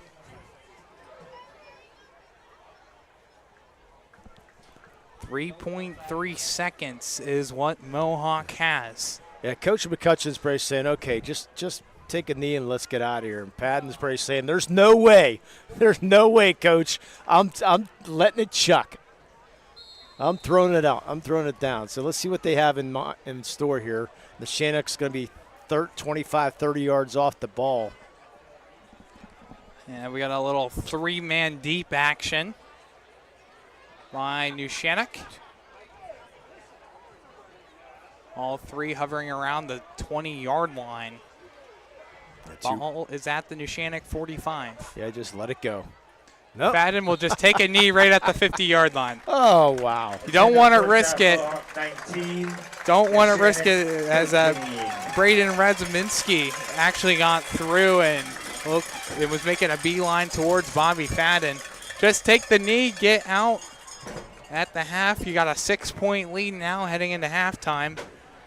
So we'll take a quick break. We'll come back. We'll have both Neshannock and Mohawk bands play, but right here at the halftime, Mohawk leads Neshannock 19-13. You're watching Week 0 of the high school football season on the Lawrence County SportsNet, powered by LCAP. I love what I do because coming in every day is different. how can you not enjoy these kids coming up and hugging you and giving you these great smiles all throughout the day. Seeing the progress that our kids make every single day is one of the reasons I love coming to school. What should we do? We have fun. LCAP Early Learning Centers is hiring. Help empower young minds in Lawrence County and become a superhero today. Apply at lcap.org. Your hip, your knee, your shoulder, whatever has been holding you back, UPMC Orthopedic Care is where you'll find experts to help you get back to a better quality of life. UPMC is pioneering minimally invasive surgeries, and we offer personalized treatment plans and same-day surgery to get you home and moving sooner.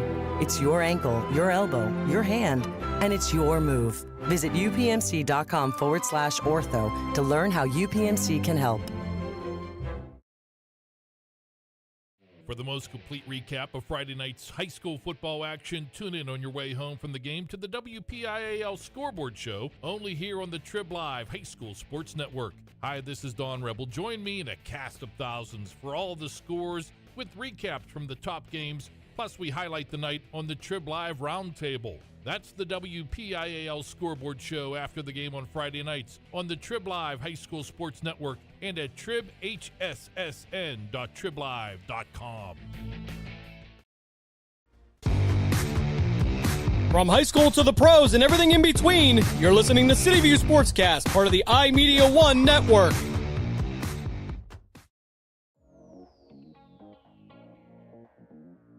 Calling all sports fans. Never miss a moment with real-time alerts, keeping you in the loop when your favorite teams are playing. Get instant updates sent straight to your phone with game schedules, changes, and all the latest news. You can leave important updates and reminders. Signing up is quick and easy. Don't miss out. Sign up now and stay connected to the action. Plus, follow us on social media for live updates, behind-the-scenes content, and community news.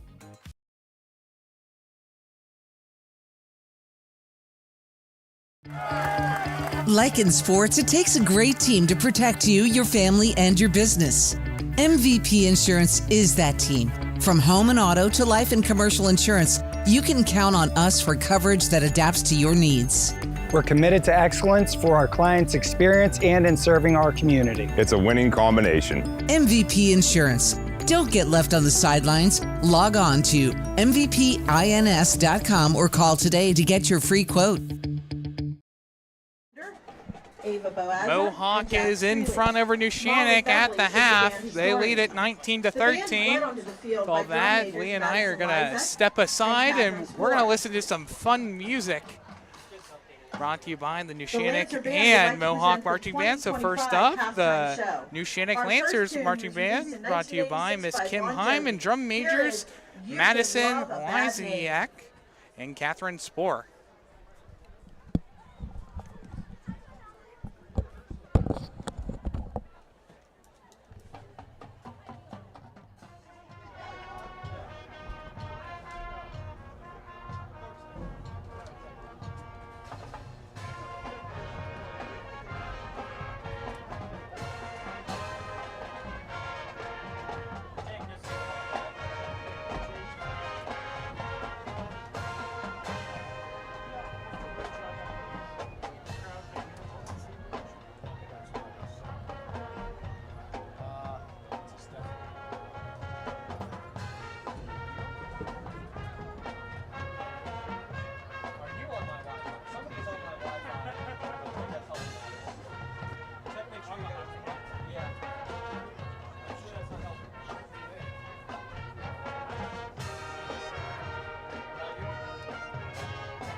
Our next selection will feature our Lancerettes.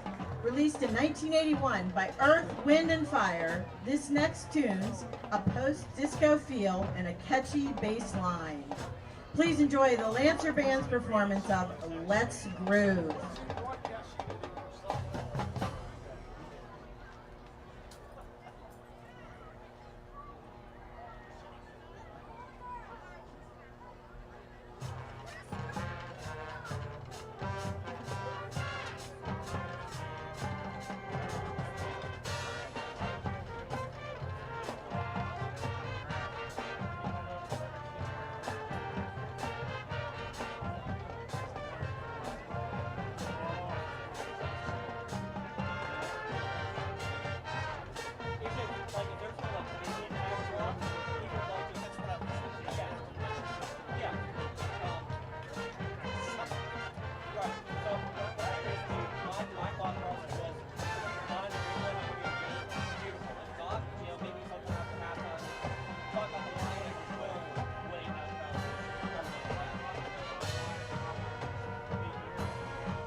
The band's closing tune was first performed in 1938 by Bob Haggart and Ray Boddick.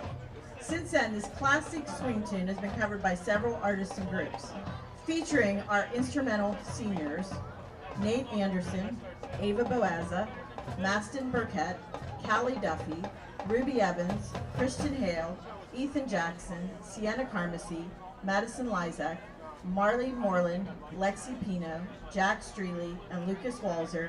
Here is Big Noise from Winnetka.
Please give another round of applause for our Neshannock Lancer Marching Band. The band gives a big thank you to the Neshannock School Board, administration, faculty, staff, band parents, and community members for their support of the music program. On behalf of the band, thank you for your kind attention, and go Lancers!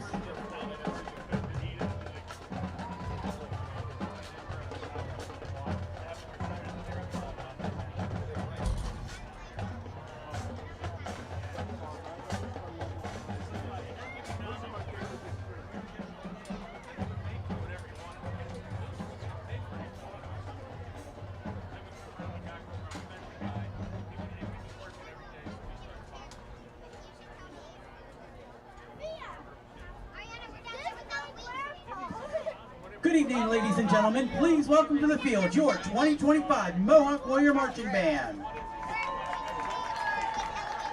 The band is under the direction of Mr. Jason Zay with Assistant Director Justin Adicott and Auxiliary Advisor Mrs. Stephanie Zay. Band assistants are Miss Anna Donofrio, Miss Savannah Talshaw, and Auxiliary Assistant Miss Brooke Doherty. This year we proudly present our halftime production, Weekend Warriors. We'll kick off the weekend with Say Amen Saturday Night, made famous by Panic at the Disco. Our second feature will bring the bold power of Demi Lovato's Confident. And to finish, we'll battle it out with Elton John's rock anthem, Saturday Night's All Right for Fighting.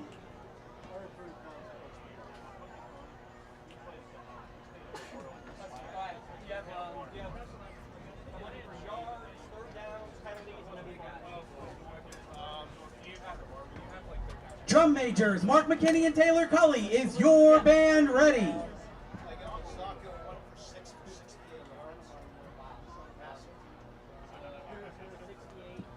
Sit back and watch as the Mohawk Warrior Marching Band will march, play, and conquer the weekend.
Marching Band. The Mohawk Warrior Marching Band would like to extend our heartfelt thanks to our band boosters, administration, Mohawk Area School Board, faculty, and the entire Mohawk community for their support of music education.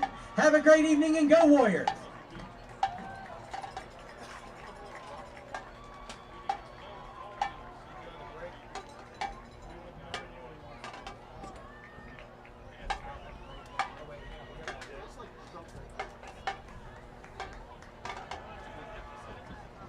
Can I have your attention, please, for 2 important announcements? I have a fob for a Jeep vehicle up here in the press box. Again, a fob for a Jeep vehicle.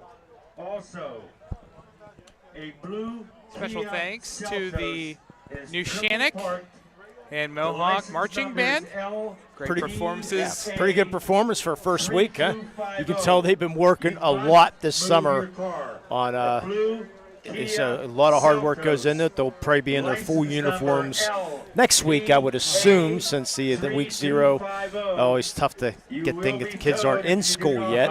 At least at Laurel, they're not in school. A couple of schools are in session. Newcastle is actually in session right now, but some of the schools, most of them will go back next week. Yeah, well, especially here, if you're Mohawk, you've been in school for 3 days already. Yeah. If you're Neshannock, well, you get one more week in the summer because you guys don't start school until August 27th. Oh, isn't that nice? And they get an extra week. Well, I go back on Monday. That's when I start school, so lucky them they get an extra 2 days. Here's our unofficial halftime stats. Well, first we're going to go with the chassis toss here. We're listening to listen to this number. What do you think?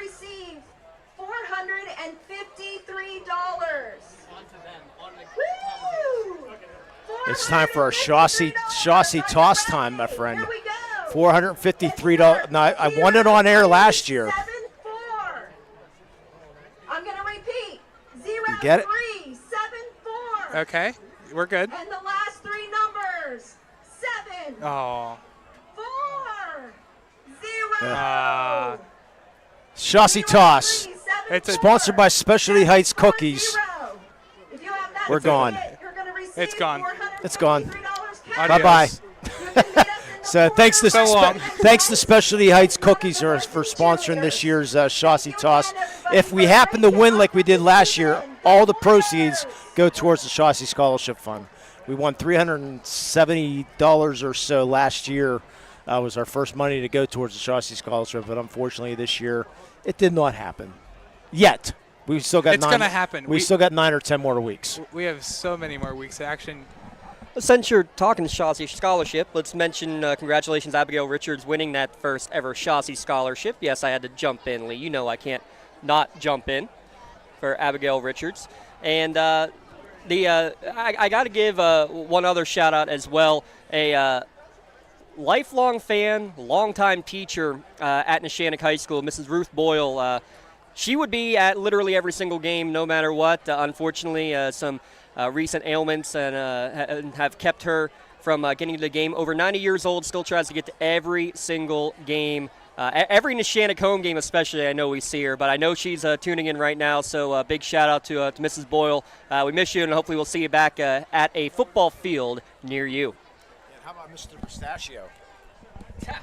Yeah, Mr. Nutcase, Mr. Pistachio, our camera lady, Ashley Pistachio, shout out to him. He's been laid up pretty much all summer with some torn in his back, and L2 and L3, I think is what Ashley said. So her last name's Pistachio. I call her Nutcase. So, and there's reasons behind that, but nonetheless, hope you'll be able to get better, Mr. Pistachio, sometime soon. Hopefully, you'll be able to be back on the mend, but unfortunately not able to win that chassis toss. But a pretty good first half in our scoring recap there, Tyler. Yeah, absolutely. First 2 drives of the game resulting in touchdowns. First up, a 68-yard touchdown pass by Ethan Beeman. It only took 56. There's your chassis toss right there. I love it. Look at that. We need to Photoshop Lee Moan's head on that, and we can start using that's that good. until further notice. But Back into the scoring recap. It only took 56 seconds for Neshannock to get on the board with 7. And then just a couple minutes later, a 1-yard touchdown rush by Bobby Fadden makes a 7-6 game. Extra point no good. We'll flash forward to Mohawk's second drive with 8:47 left to go. The second quarter, a 15-yard touchdown by Cass Stratton. Extra point misses off the mark low. Yards for Mohawk compared to 68 for Neshannock. 91 total rushing yards for Mohawk to 78 on the Neshannock side. Neshannock's 2 for 5 on third downs. Mohawk is 3 for 4. There's no turnovers so far in this game, although we did have that turnover on downs. And then Neshannock, 2 penalties for 20 yards. For Mohawk, 2 penalties for 25 yards. And one of those penalties on each side were just a kickoff out of bounds. Yeah, good job for Mohawk. Keeping the Neshannock off the field, which has been key, and plus they get the ball here to start the second half. So let's see if they can continue that here in the second half. Let's take a look at our out of town scoreboard, brought to you by the Newcastle Transit Authority. Going your way.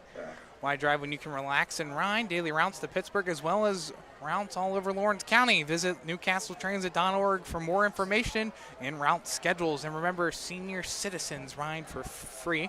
So right now we have Mohawk 19, Neshannock 13.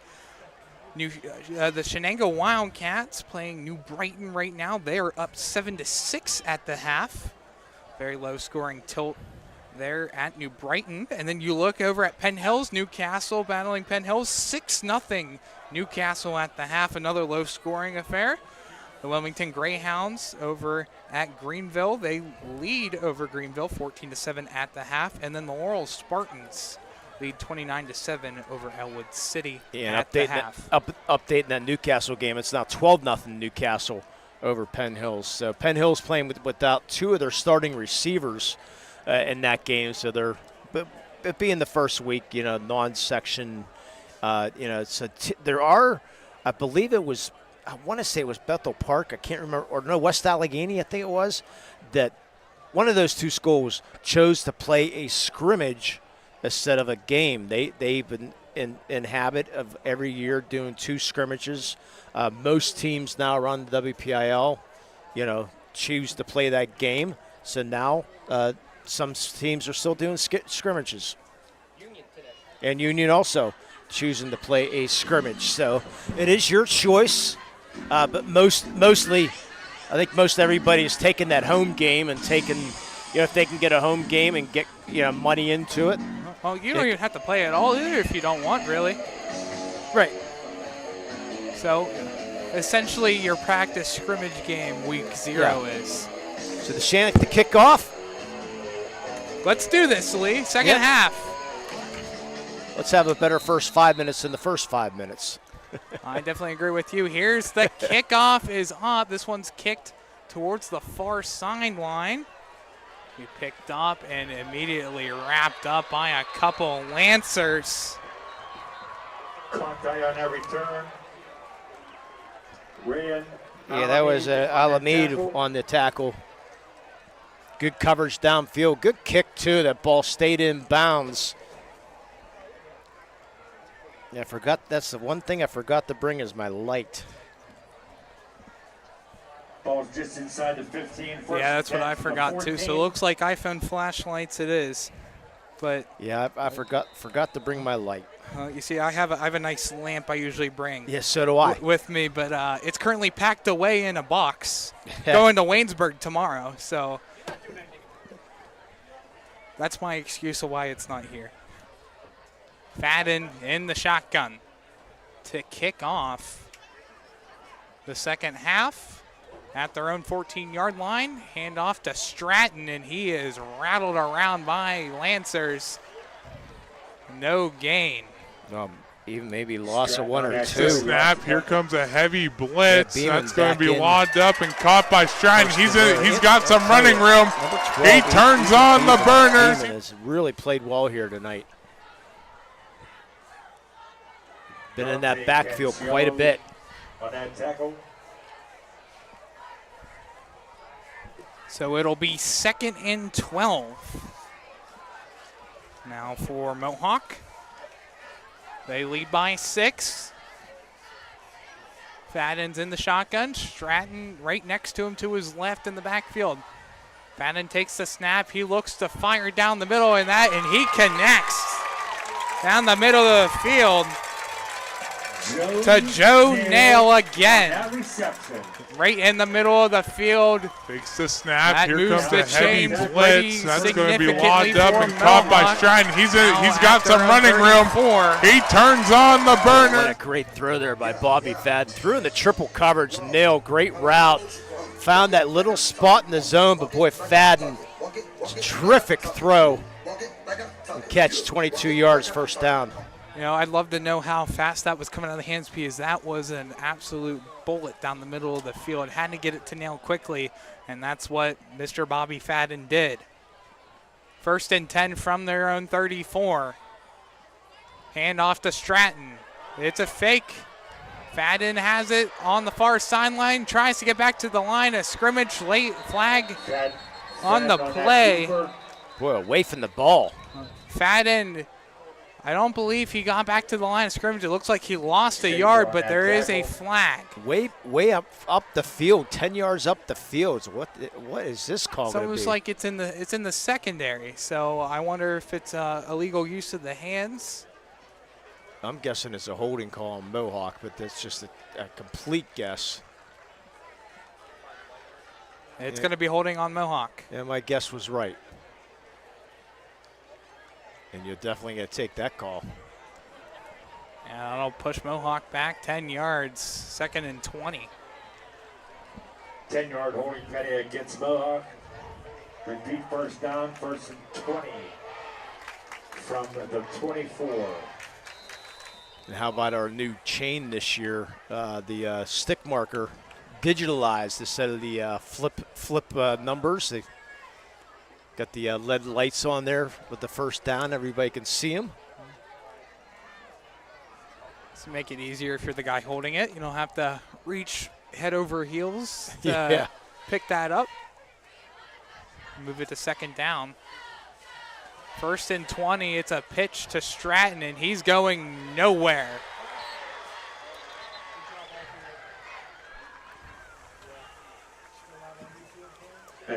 Boy, great play there by Sammy Flora. Check out this replay by Flora. He was double teamed on the block, fought off the block, and was able to bring Stratton down. Just a great play. Sammy Flora right there, the sophomore. What a great wrap-up, too. As well, able to make sure Stratton's not going anywhere. If you notice, Leah, a whole bunch of Mohawk players have the Guardian caps on. Yep. Including Stratton. Fadden takes a snap. He's got a roll out to his left to the near sideline, pitches it forward, and making the catch is Fennell. He will gain about 9 yards, but still not even back to the first down marker. You got it halfback. They're having problems with the play clock right now. Fadden takes the Lincoln snap. on 8, He's got a roll out to his left to the near sideline. Yeah, so the pitches play it clock forward. out of commission right now.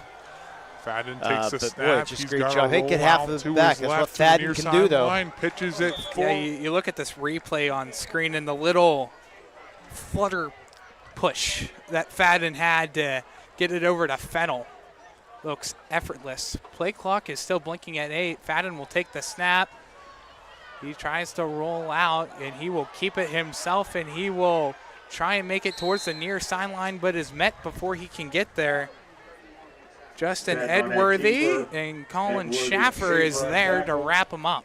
It's a big turnover. He tries to roll out, and he will keep it forcing the punt himself, there here and to he start the will second half. try and make it towards for the near Neshannock. sideline. Gave up the first down, but was able to finally get the three down and out here. So getting the punt, get your offense back on the field.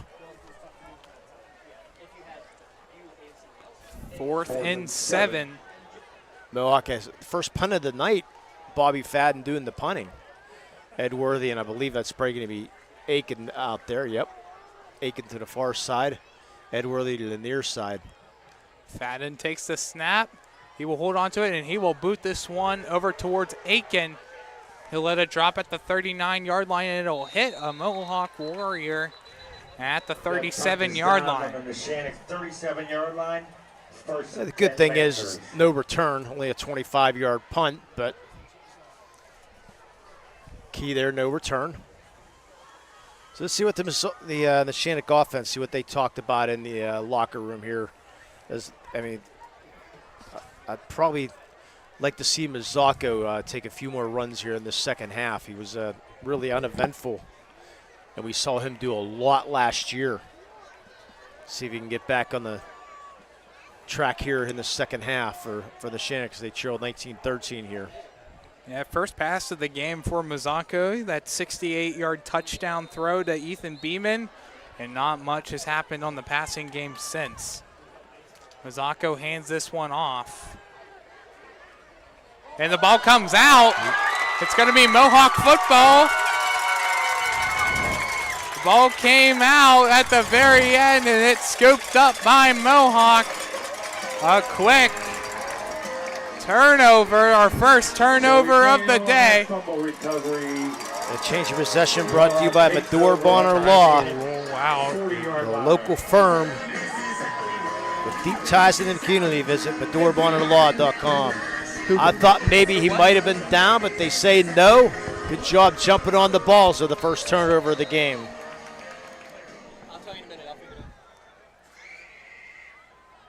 What a play by Mohawk as the ball was handed off to, I believe, Edworthy. And quickly scooped up by Mohawk. So they are in Lancer territory at the Neshannock 40. Fadden takes a snap. He keeps it, rolls out to his left. He's being chased by a Lancer. He'll twirl back around. He's at the near sideline. He's just going to have to throw it out of bounds as he gets clocked out of bounds. Yep. He keeps it, rolls out to his left. He's being chased by a Lancer. Doing everything he can. He'll He's throw back been around. rushed quite a He's at bit the here near tonight. sideline. This He's just defensive gonna have line to throw it out of putting bounds. a lot of pressure on Bobby keeps Fadden it, here tonight. rolls But out he's able to his left. He's being he chased keeps that by a ball so Lancer. long, trying to make He'll anything twirl back happen. around. He's at the near sideline. He's just going to have to throw it out of bounds. Get the ball out of bounds. bounds, so second down. Keeps it. But what a gorgeous night here in Western PA. Beautiful. 77 degrees, clear skies. Beautiful night for Friday Night Lights.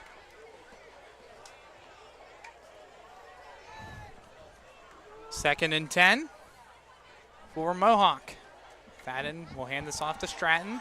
Stratton is wrapped up at the line of scrimmage. Stratton on that carry, no gain. Boy, the Neshannock defense has come out on fire here in the second half.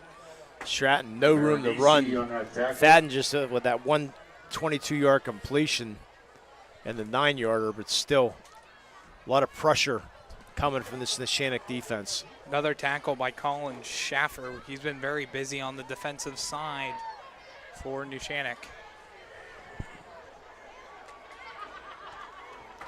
Third and 10.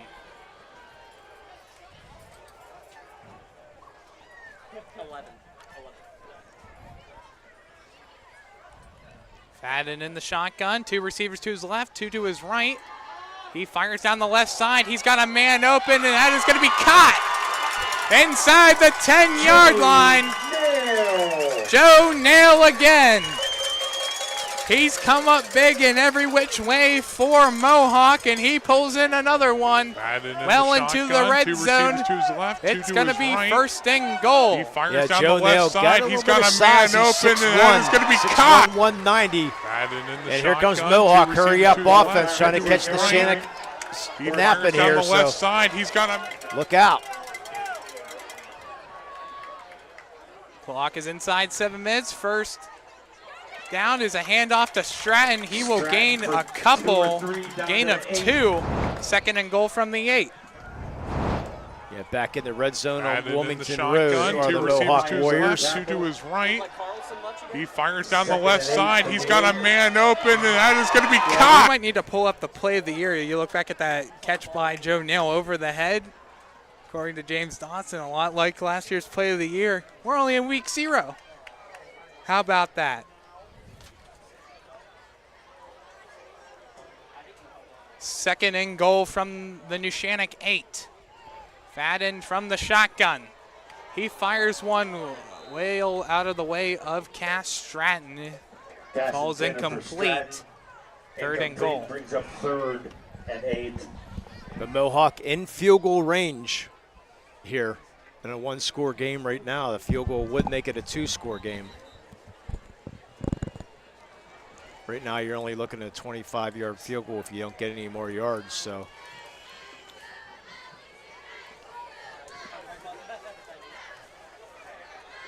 don't want to turn the ball over. Take care of the ball right now. The play clock is not working, so referees will keep it. They keep it on the field anyways, but a silent count. Yeah. I guess, if you will. 5:53 on the clock.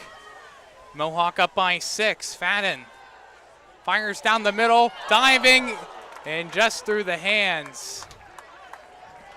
Looking for Joey Neal again. Joey Almost. Mohawk up by 6. Just Fadden about a yard too far. Fires down the And middle, that is gonna bring on the field diving. goal kicker. Yeah, Andrew Lloyd comes in. I said he's a good-looking kicker. Is Andrew Lloyd a junior? It'll be a 25-yard field goal from the looks of it right now. It will be a 25-yard field goal attempt by Andrew Lloyd.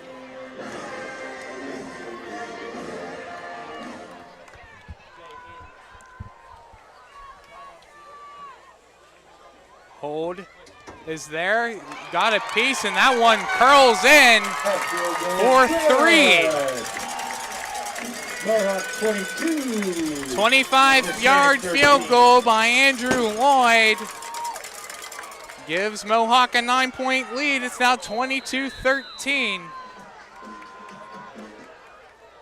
And now, thanks to Joe Nail, comes up big twice with the fumble recovery, and then makes the beautiful catch downfield to put Mohawk in field goal range, and the drive ends with 3 more points on the board. We'll take a quick step aside for now. Mohawk's up 22-13. You're watching Friday Night Lights on the Lawrence County SportsNet, powered by LCAP. Kick off the school year with a visit to Sims Cafe on Wilmington Road, serving breakfast, lunch, and signature beverages. Stop in, give them a call, or order online at simscafe.net. And remember, kids 10 and under get a free pancake or waffle every Saturday. With new specials weekly, it's no wonder Sims Cafe is where sandwiches equal smiles. Works in Progress Painting wishes a successful and satisfying season to all the Lawrence County sports teams and athletes. Work hard and bring honor to your team, school, and family in how you play. Joe Wright and his family have been providing painting, window cleaning, and other property services for business and homeowners in the Lawrence County area for over 10 years. Their goal on every project is to provide a meaningful service. Kickoff by Lloyd, drifts over the head and into the end zone. Neshannock will start. Goes over the head of Brady Frasso. Ball will come out to the 20. Yeah, Aiken's usually back there. They put Frazo over there and chose not to catch it.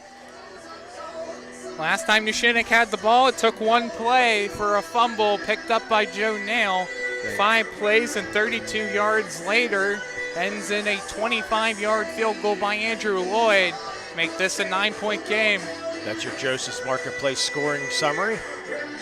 Can you tell Andrew Lloyd's a soccer player? Got a good leg on him.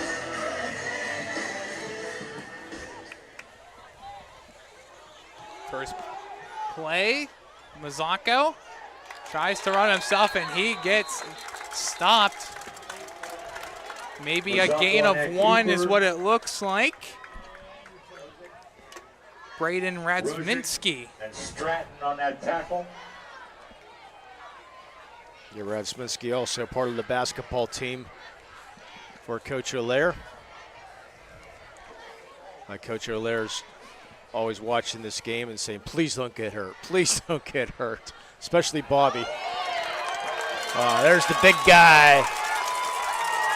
Dan Monaco. Yeah, Monaco. Just a great job there in Monaco. Throws the shot put for the track team. Please don't get hurt. Please He was don't all get over hurt. it. Especially Bobby. Monaco. Oh, there's the big guy. 3'10" senior. 6 foot nothing.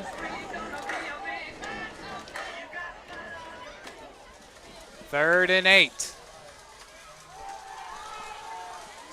Mazzocco looks, he fires downfield. Beeman, it goes in and out of the hands. Argero got back late and maybe just got in the way a little bit of a Beeman. He might have got a piece of it. Mazzocco looks, he fires Let's take a look at the replay. Here's the throw downfield. Beeman, it goes in. It's a tough call. He jumped up for it, but regardless, a great play. Yep. By Argero. Yeah, Beeman, he's cramping up over there. He just barely got off side. One of the first players to start cramping, which is hard to believe. Fadden, the only guy back. Bad snap. It's a bad snap. Let's see if they can get it off. They do. This one's coming. It lands at about the 27. It rolls back. Boy, all the momentum going. Look for a Fadden nail possibly here. You got a 9-point game, too. A touchdown. Be huge for Mohawk. They have the ball at the Neshannock 34. Handoff, or a quarterback keep by Fadden. He gets up to about the 26, 25-yard line. The 26, to his right. Stratton in the backfield.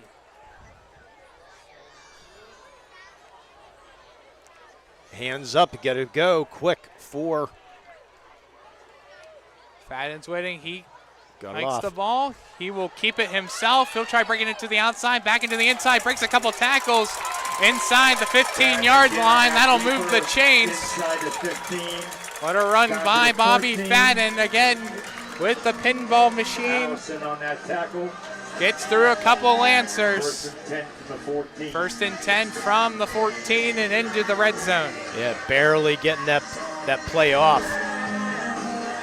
With the big boys up front, Monaco, Gangone, Ratsminski, getting it done. Also throw in sophomore Franklin Kelly. Laying the foundation, the Door and Concrete foundation is that Mohawk line. Fennell and Nail lined up to the right. Argio and McDaniel lined up on the left. It's going to be handoff to Stratton. He tries getting around one tackle. He does, and he's met by 2 Lancers after a gain of about 2. Edward going to tackle. Gain of about 2. Down to the 12. Almost inside the 2-minute mark here in the third quarter. Mohawk knocking on the door of extending their lead. It's at 9 right now. Yeah, back inside the red zone on Wilmington Road are the Mohawk Warriors. 2nd and 8.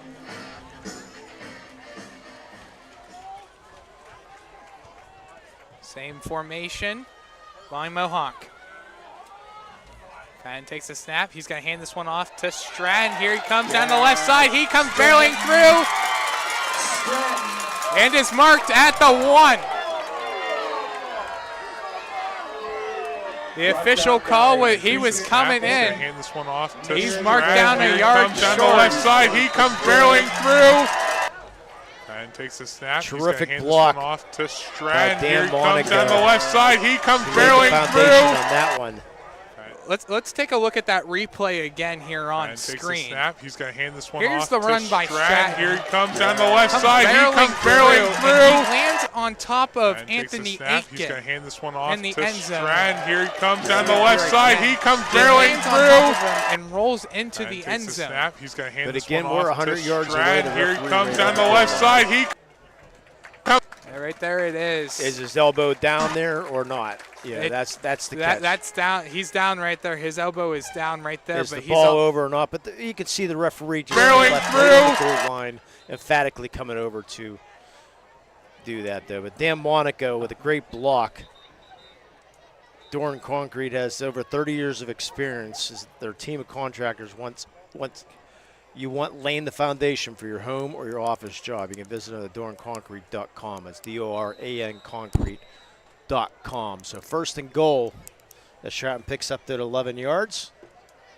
A chance to really open this game up now. 1 yard stands in between Mohawk and a double-digit lead.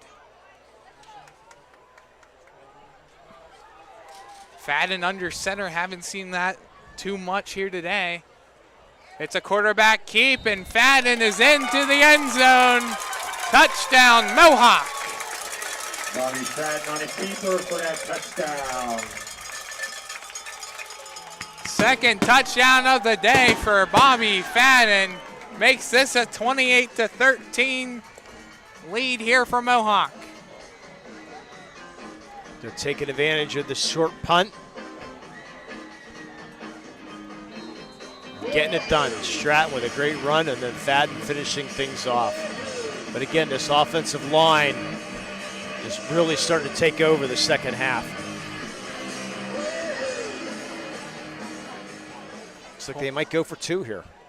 Well, you go for two. I mean, regardless, Neshannock has, it's a two-score game. But Fadden is lined up under center. Two backs in the backfield. Fadden with it. He will roll out right, looks downfield, heaves one up. Did he make the catch? Yes, he did. Joey Nail, again, the 6'1" frame, just throw it up and let him get it. Here's the replay. Fadden rolls out right, sees Nail, and just perfectly lays it in between three Neshannock Lancers for the 2-point conversion. Make it he will roll out a 30-13 game now on a drive that resulted in a very, very short punt by Neshannock. Ends in 5 plays and 33 yards later. Mohawk has the 30-13 lead. We'll take a quick step aside for now. You're watching high school football on the Lawrence County SportsNet, powered by LCAP. Joseph's Marketplace is Newcastle's favorite family-owned hometown grocery store and coffee shop. Fresh meats and produce, full-line deli, homemade foods, and much more. Joseph's Marketplace has hot foods prepared every day. They also have Newcastle favorites like grape leaves, hummus, and wedding soup available daily. Follow Joseph's Marketplace on Facebook and Instagram for daily updates, or stop in to see what's cooking each day. Come hang out at the brand new cafe and bakery, full of great coffee, drinks, sandwiches, snacks, sweets, and free Wi-Fi. In a rush? Go to josephsnc.com and place your cafe order online. Joseph's Marketplace, family owned and operated since 1915. Lloyd boots this one over the head of Edward, the end of the end zone. It's going to be a touchback. Bells brings out to the Neshannock 20. Neshannock has to get something going and get themselves back in it as they trail by 17. It's a 1 yard run there by Bobby Fadden, our Joseph's Marketplace scoring summary. At the end of this game, we will have our MVP of the game, sponsored by MVP Insurance, where the coach, clients, the better prices, better coverage, call MVP for the win. And we'll have our Maley Chiropractic play of the game, which we have plenty of choices from, Tyler. But Maley Chiropractic sponsoring that play of the game. Old joints got you sideline. Visit Doctors Mitch Maley, Chris Argero, or Kelsey Bowser. They'll straighten you out. Zacco takes a snap, hands it off to Aiken. Aiken stopped at the line of scrimmage. He's still on his feet and is barreled by 3 or 4 Warriors. Just enough to get back to the line of scrimmage. Stratton on the tackle. Gain of 0. It'll be 2nd and 10. Yeah, Aiken has been just held nothing. He only had 35 yards in the first half, only on 5 carries too. Yep. Neshannock really unable, other than that first drive, unable to really get that offense going tonight. Mazzacco looks to pass. He holds on to it, rushing out of the pocket. He's met. He's still on his feet and is dragged down. And a late flag on the play after a gain of about 3 yards. And there's a hurt Mohawk Warrior on the ground. The Penn Ohio bottled water cramp play here. We're going to be seeing that a lot. Especially in the second half, you see it a lot. Stretching out. Probably going to be called for a late hit there. I'm assuming it'll be an extra 15 yards on the play. Can't see the player who's down with 17 seconds to go. But, yeah, players are starting to cramp up here in the second half. Yeah, warm temperatures, even though the temperature just keeps on decreasing little by little. Yeah, that's Joey Neal cramping up. No, it's not who you want to have down if you're Mohawk. Yeah, next week we have three games on the air scheduled. Hopefully we'll be able to get all 3 on the air.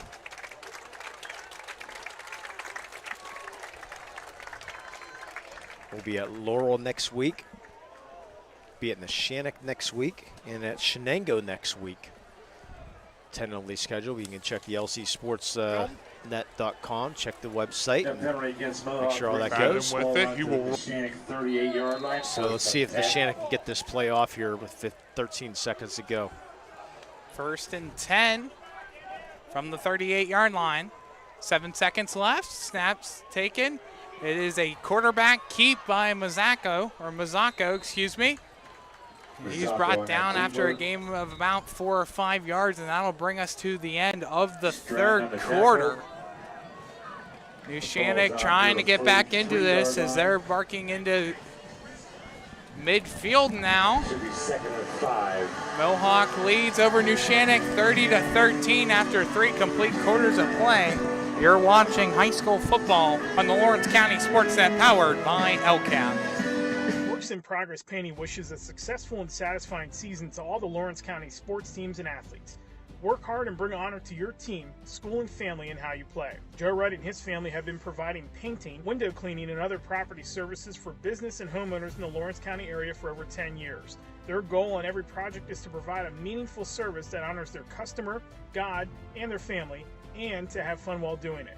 Works in Progress is now booking interior painting projects for both residential and commercial projects. Call Joe today at 724-714-4294 to discuss your next project. Kick off the school year with a visit to Sims Cafe on Wilmington Road, serving breakfast, lunch, and signature beverages. Stop in, give them a call, or order online at simscafe.net. And remember, kids 10 and under get a free pancake or waffle every Saturday. With new specials weekly, it's no wonder Sims Cafe is where sandwiches equal smiles.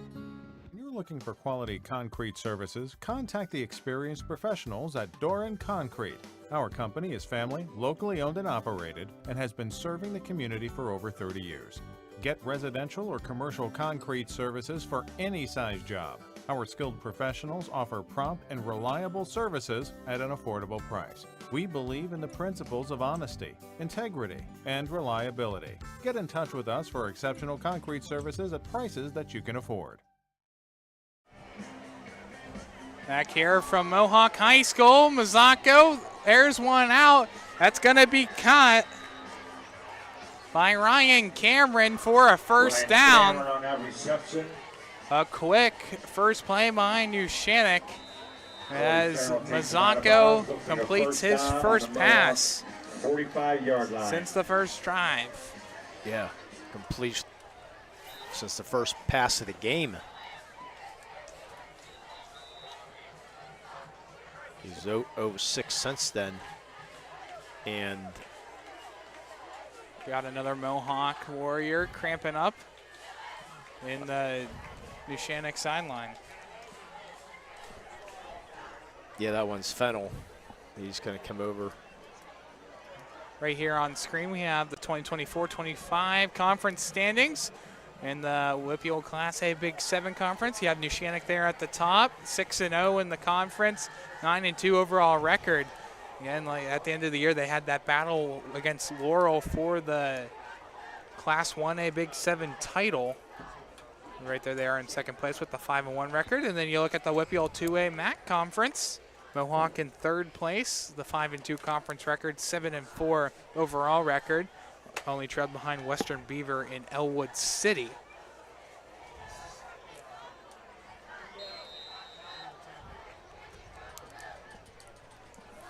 Zacco in the shotgun. Takes the snap. He looks downfield. He will wait, roll out towards his left. He heaves one downfield toward Beeman, and it goes in and out of the hands again by Ethan Beeman. Boy. Oh, so close from pulling in that one. That would have been a big play for Neshannock and put them barking on the door of first and goal range. Oh, so close to a pass interference penalty, too. Check out the replay. Looked like he grabbed him a little bit before that ball got there, but nonetheless, no call.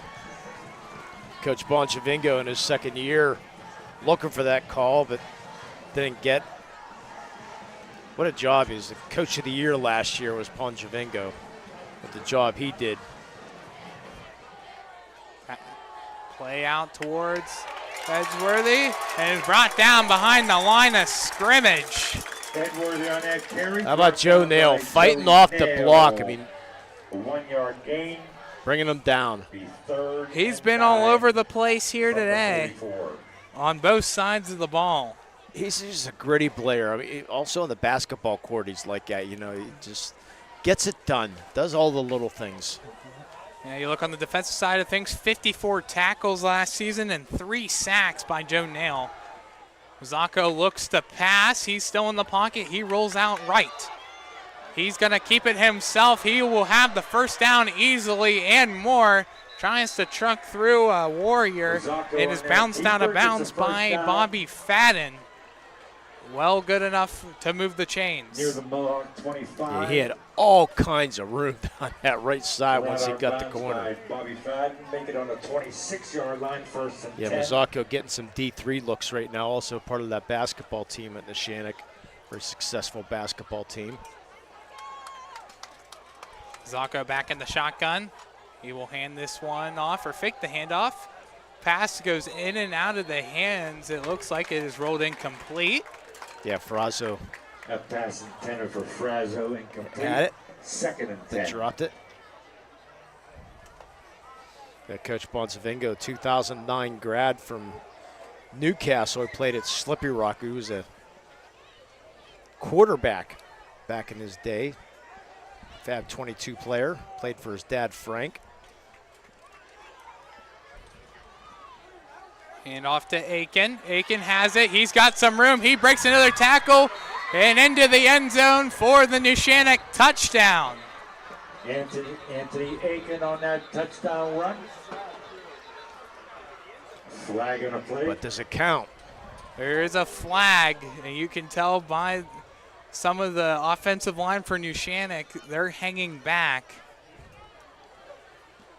Looks like this one's going to get called back. Yeah, flag down at the 19-yard line. It was a great run by Aiken, breaking through tackles left and right. Yeah, you can see the speed that he has on that one. Referee comes out, and quick pause. There's the holding. It's a signal for a personal foul. That's not what we expected at all. No. Interesting call. Where was the personal foul? At the 19-yard line, at the line of scrimmage. We'll have to take a look again at the replay, see if we can see. That penalties against Neshannock, brings the ball back out. Here's the replay. Up at the 19-yard line, the personal foul. It'll be 2nd and 17. The chop block. So bring the ball back to the 33-yard line. Zacco keeps it. He will run it up the middle. And he will make it about 7 or so yards. Looks like it's going to be a gain of 6. Almost at the initial line of scrimmage. And another cramping. Sponsored by Penn Ohio Bottled Water Company. It took a while. Third and about 12. I mean, this is the first, other than this scrimmage, where scrimmages, they're controlled scrimmages, you know, when you're scrimmaging against other teams, and you can dictate what kind of plays you're going to run and what you need to work on, and you can do that. But this is real live game action, so these players are not used to this yet in the first game of the year. Is it nail again? Nope. That's the big boy. One that's Dan Monaco, the 310-pounder. Quick look at the out-of-town scoreboard. Newcastle still up 12-0 over Penn Hills. 7 minutes left in quarter number 4. Much different story on this side of things. Lee here in Mohawk, 30-13. Neshannock trying to respond. Yeah, Coach Mo up at Newcastle. Big 5 wins last year, trying to turn that Newcastle program around. Turn the Neshannock program around. Here's the snap by Mazzocco. He looks to throw. He's going to try running up the middle. He dodges 2, 3 Warriors, dodges another, and into the end zone. And this one, from the looks of it, is going to count. 27-yard touchdown run. Gino Mazzocco, a 27-yard quarterback keep. There's the replay. Dodges by one Warrior and another to get into the end zone for the touchdown.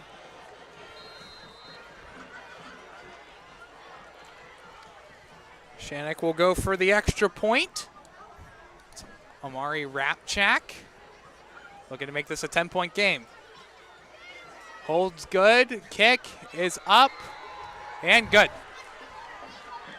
Neshannock responds with 7 of their own points. They only trail by 10. We'll take a quick step aside. It's Mohawk 30. Neshannock 20 on the Lawrence County SportsNet, powered by LCAP. Does your blueprint not match the vision of your building project?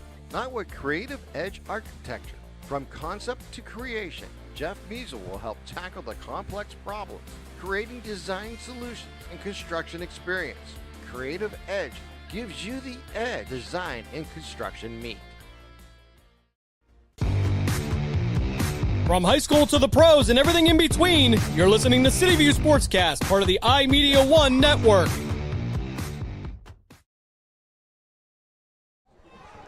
$30-20 is our score. 9:59, left to go in the fourth quarter. A 9-play, 80-yard drive by the Lancers. Batten and Conti back for the Warriors. So they try to get back in this one. The kick is up. This one's going to be fielded. It is met after just a couple yards to gain. Making the catch 25, first and 10 Warriors. By Mohawk, number 26, Brendan Conti.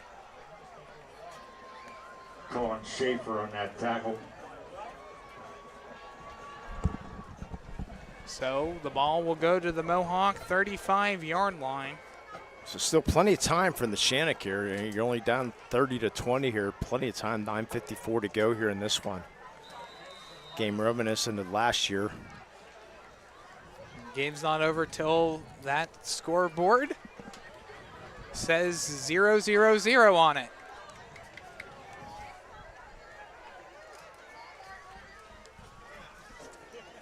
Fadden in the shotgun. It's a handoff to Stratton. Stratton breaks free. He's still on his feet. He's past the 50 at the 40. He tries to cut through and is tackled around the 20-yard line. What a run by Cash Stratton. And there's a late flag on the play.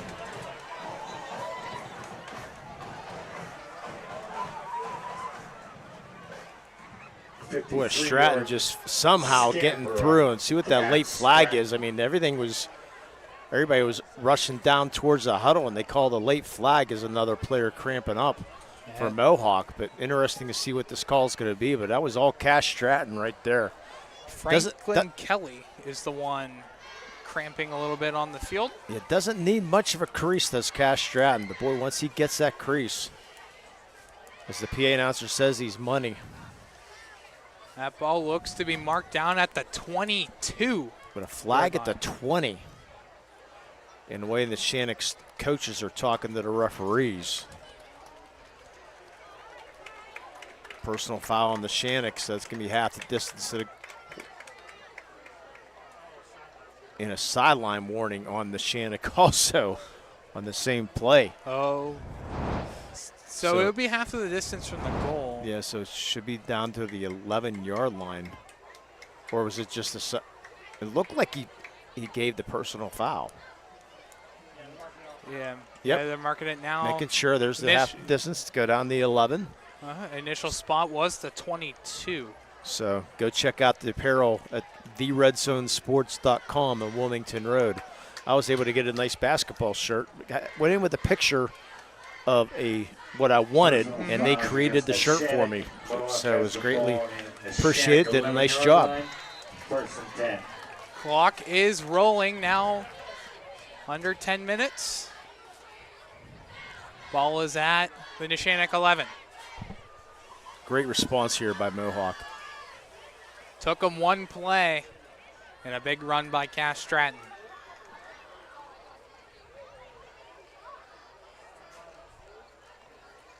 A 43-yard run by Cash Stratton. Snap is there. Fadden keeps it. He's tackled down about a yard short. Fadden on that keeper. Looks like it's going to be a loss of 1.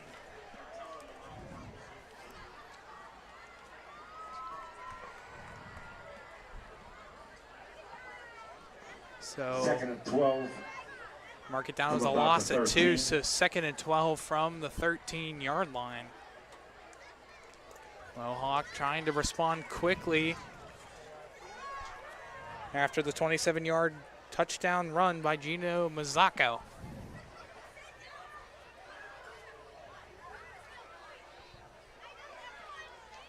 Fadden will hand it off, or he will keep it. Fakes the handoff to Stratton. Fadden's brought down after a gain of about 3 or 4. Brought down by Beeman. So it looks like it'll be about third and 9. Gain of 3 officially on the play. But you're in field goal range, which is the good thing right now. As Lloyd's warming up on the sideline.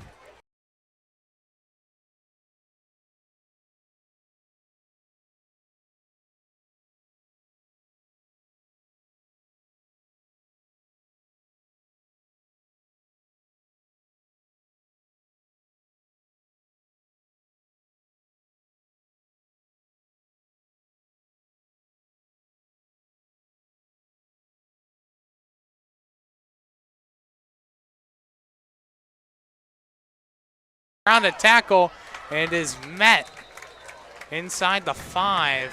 Fadden on that keeper down near the 2. He's marked down at the 2-yard line. Yeah, if I'm Mohawk, I'm taking 3. Fadden's coming off. Trying to maybe get a play here. Looks like they're going to go for it. Fadden a little shaken up. You see if they use a Paunch Insurance timeout. You see number 10, Andrew Lloyd, on the sidelines right here towards the back. Yep. The kicker for Mohawk. Fadden's coming back in. They're going to go for it here on 4th down. 4th and 2 from the Neshannock 3.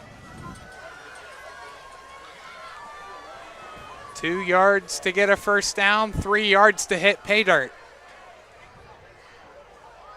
Fadden under center. Hands this one off to Stratton. The pile is pushing in. Touchdown, Mohawk. Stratton pushes his way through. A 3-yard rushing touchdown extends the Mohawk lead again. And there's the fireworks right on cue. Look at the pile push on the replay, brought to you by LCAP. Stratton just bulldozes his way right through every Lancer he sees. And he came out in the end untouched. I thought maybe he was going to fall into the end zone, but he came out still running. That's what that offensive line's done today. Extra point is up and good. 7 more points added on. It's 37-20 and back to a 17-point lead for Mohawk over the Lancers. We'll take a quick step aside. Mohawk up by 17 with 6:21 left to play. You're watching Friday Night Lights on the Lawrence County SportsNet, powered by LCAP. For 20 years, Melee Chiropractic has treated athletes of all ages to help them get safely back to the top of their game. Melee Chiropractic has 3 full-time doctors in their office, and all 3 are former area athletes who have had to battle injuries throughout their careers. They want to help you get safely back on your feet. But more importantly, help stop the injuries before they happen. Prehab before you rehab. Attention all high school student athletes. During your sports season, a $30 visit to the Melee Chiropractic office includes an adjustment and/or all therapy is necessary. From the athletes of tomorrow to the weekend warriors and everything in between. Let Melee Chiropractic keep you in the game. Back and watch his highlights. Back here. See the student section on screen. They're into it. As the Ho team leads by 17. Here's the kickoff by Lloyd. This one will roll towards Aiken. He scoops it up at the 10. He'll march his way through. He gets to about the 29-yard line, just shy of the 30. Aiken on that return. Anthony Aiken was an all-section baseball player. 4.54 or 4.540 he runs. Showed one touchdown he had. They called back. We saw the speed on him. Neshannock will start on their own 29-yard line. So now the Neshannock back down by 17 again. 6 minutes to go though, so there's a big hole with players cramping up left and right.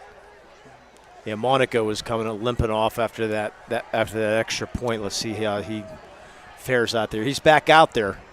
Starters are all out. Yeah, look at it. That extra point is huge for Mohawk because that just makes it a 2-score game. It's now 3 because of that extra point. First play is a handoff, and that is stopped at the line of scrimmage. Handoff towards Anthony Aiken. Yeah, if you're Neshannock, you might just call off the dogs and just still have your starters in there right now, but get out of here without any more injuries or anything like that. And Mazzocco rolls out right. He heaves one downfield, and that one's going to fall short. Pass intended to Chris Wozniak. Joey Nell on that coverage. Pass incomplete. 3rd and 10. Joey nails it. Remember, we have to pick a play of the game and a player of the game. Yeah, that's gonna be hard. Well, we got Mr. Dawson here. I'm sure he's got his picks already. I have a couple players in mind that we can argue about. We can make it a group decision. Sometimes it's not always the stats.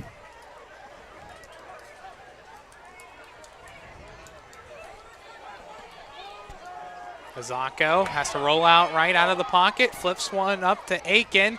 He dodges a man and it is met about halfway in between both Aiken on that reception. Chains. A gain of about 5. And coming from behind to make that tackle was Monaco. Absolutely leveled him from behind. And a long 4 from the 35. So it will be 4th and 5. Looks like they will go for it. Almost inside 5 minutes. Snap is there. Throw over to Edworthy. He's still on his feet, and he is met nowhere. It's going to be a turnover on downs for Mohawk. Cash Stratton. Edworthy on that reception. He's the one that slowed that play right down. He read it completely and was able to slow things down. He checked. Is it with the Medore Bonner Law turnover on downs? MedoreBonnerLaw.com. That's a Neshannock 34-yard line. So Mohawk will take over, and you would expect them just to grind it out right now. I would expect second team, but it doesn't look like that's going to happen. 4:53 on the clock, our second turnover on downs here today. Both turned over to the hands of the Mohawk Warriors. So as you said at the beginning of this broadcast, Neshannock won in 8 of the last 10 matchups. Looks like Mohawk's going to grab this one. Good battle, though. Well played for the first week. I think both coaches going to be pretty happy. Fadden takes a snap. He'll hand it off to Stratton. Stratton cuts up the middle. It's a hard hit in the middle of the field. It is brought down, but it will be a first down. 15. Gain of about 15 yards.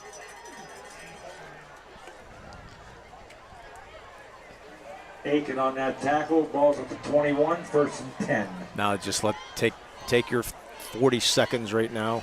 Just let the play clock run down, even though we don't have one right now, but just let it down. Let it go, let it go.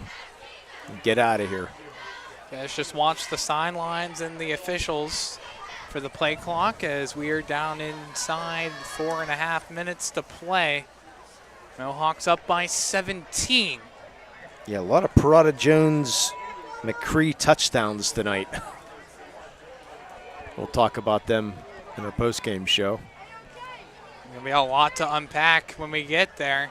Hand off to Stratton again. He cuts on the inside and it is wrapped up. Gain of about 8 yards. Out about 8 more yards. Now it's time to watch the play clock again.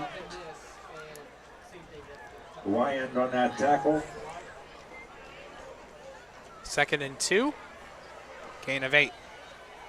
Did Stratton have that last run, or was that Fadden? I mean, that was right there. Oh, it was Stratton, but that was Stratton. I have Stratton on yeah, that both. was Stratton.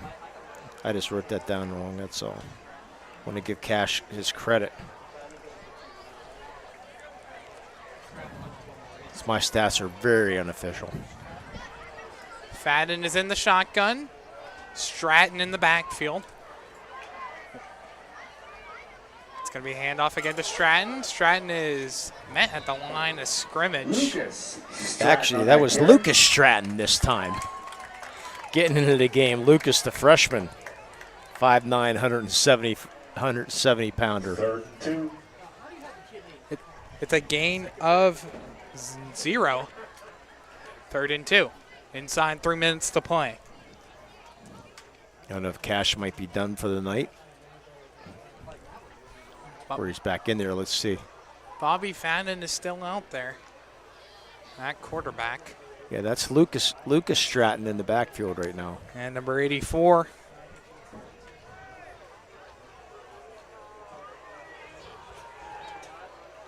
Here's the snap by Fadden. It's going to be handoff to Lucas Stratton.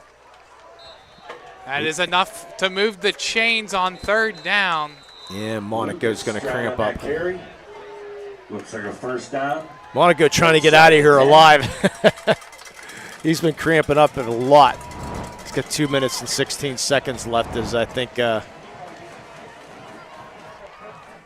Fadden and Coach McCutcheon and Bobby Fadden embracing here. Saying great job, get this first victory of the year. Looking really likely.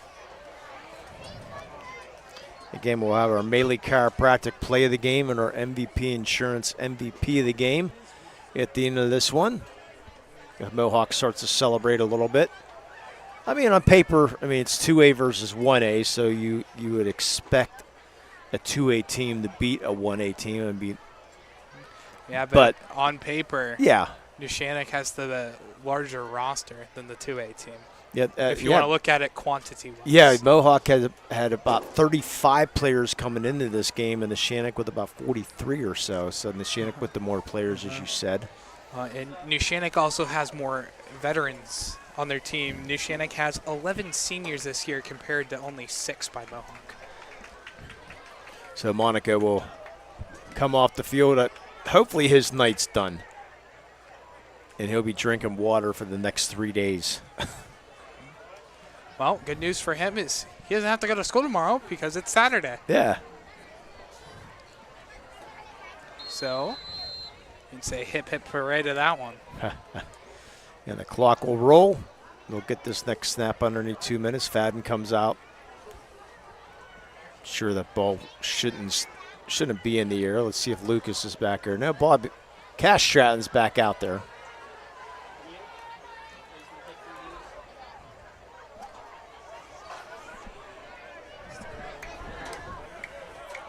It'll be first and goal. It's a handoff to Stratton. It's met hard. It's like a gain of about 5. Second and goal. Cash Stratton on that carry. Cash Stratton's going to be close. Yeah, he's going to be over 100 yards for the night. Down near the 5-yard line, second and You goal. can start tallying if you want. Yeah, Cash out of the game now. See. 2 subs coming in, or just a sub coming in for Mohawk? Yes. Jack Patterson. Yeah, if I'm Mohawk, I just take a knee and. But this is why the young kids get in the game. You know, try to impress the coach right now. Just hit the 1 minute mark in this game. There comes the Ponce Insurance timeout with 55 seconds to go. Yeah, no need to pile things on, but our Newcastle Transit out-of-town scoreboard. Final, Newcastle defeats Penn Hills 12-0. That's an impressive win for Newcastle. Wilmington defeats Greenville 21-7. Laurel all over Elwood City 43-14. Wow. So, yeah, Elwood City lost a lot this year. So Laurel had a lot coming back, so I think good score for them. And Shenango and New Brighton. Shenango up 7-6 in the third quarter on New Brighton. Just end of the third quarter, too, so they still got a fourth quarter to get through as well. As the Mohawk crowd starting to make some noise. As the Warriors trying to, I guess, hype them all up, if you will. Yeah, let's see if Mohawk just takes a knee. No need to score right now. 37-20. 55.8 seconds. Yeah. But, I mean, you understand if you can get some younger guys in and get some action and try, you know. It's not like you're running up a score or anything like that. So let's see what they decide to do. That's Lucas Stratton in the backfield. Fadden in the shotgun, and he will take the knee. Yeah. He'll have to do one more snap.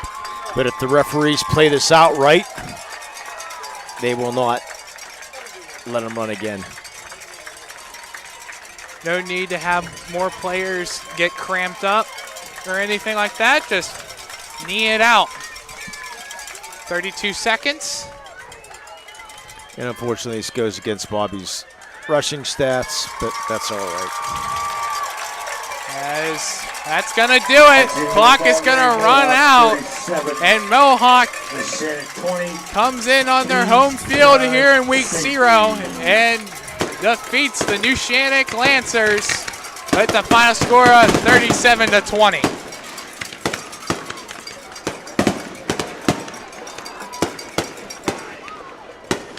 Mohawk victorious here in week 0.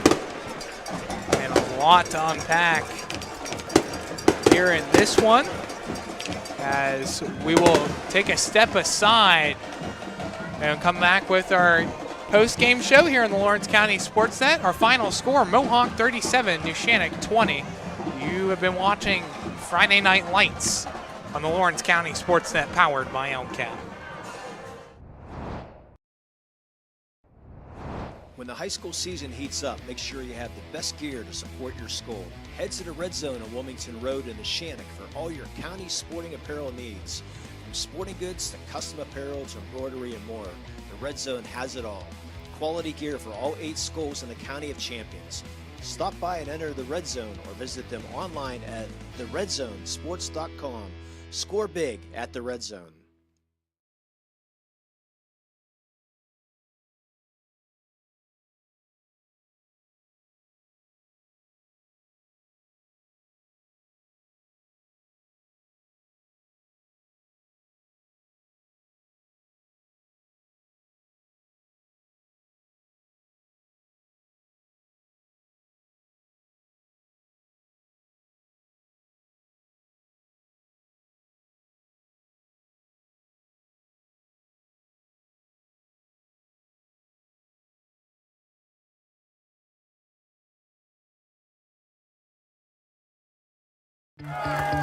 Like in sports, it takes a great team to protect you, your family, and your business. MVP Insurance is that team. From home and auto to life and commercial insurance, you can count on us for coverage that adapts to your needs.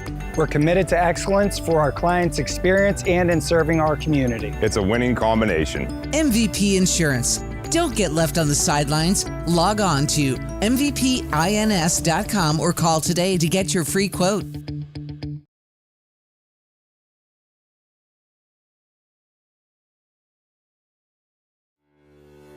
For 20 years, Melee Chiropractic has treated athletes of all ages to help them get safely back to the top of their game.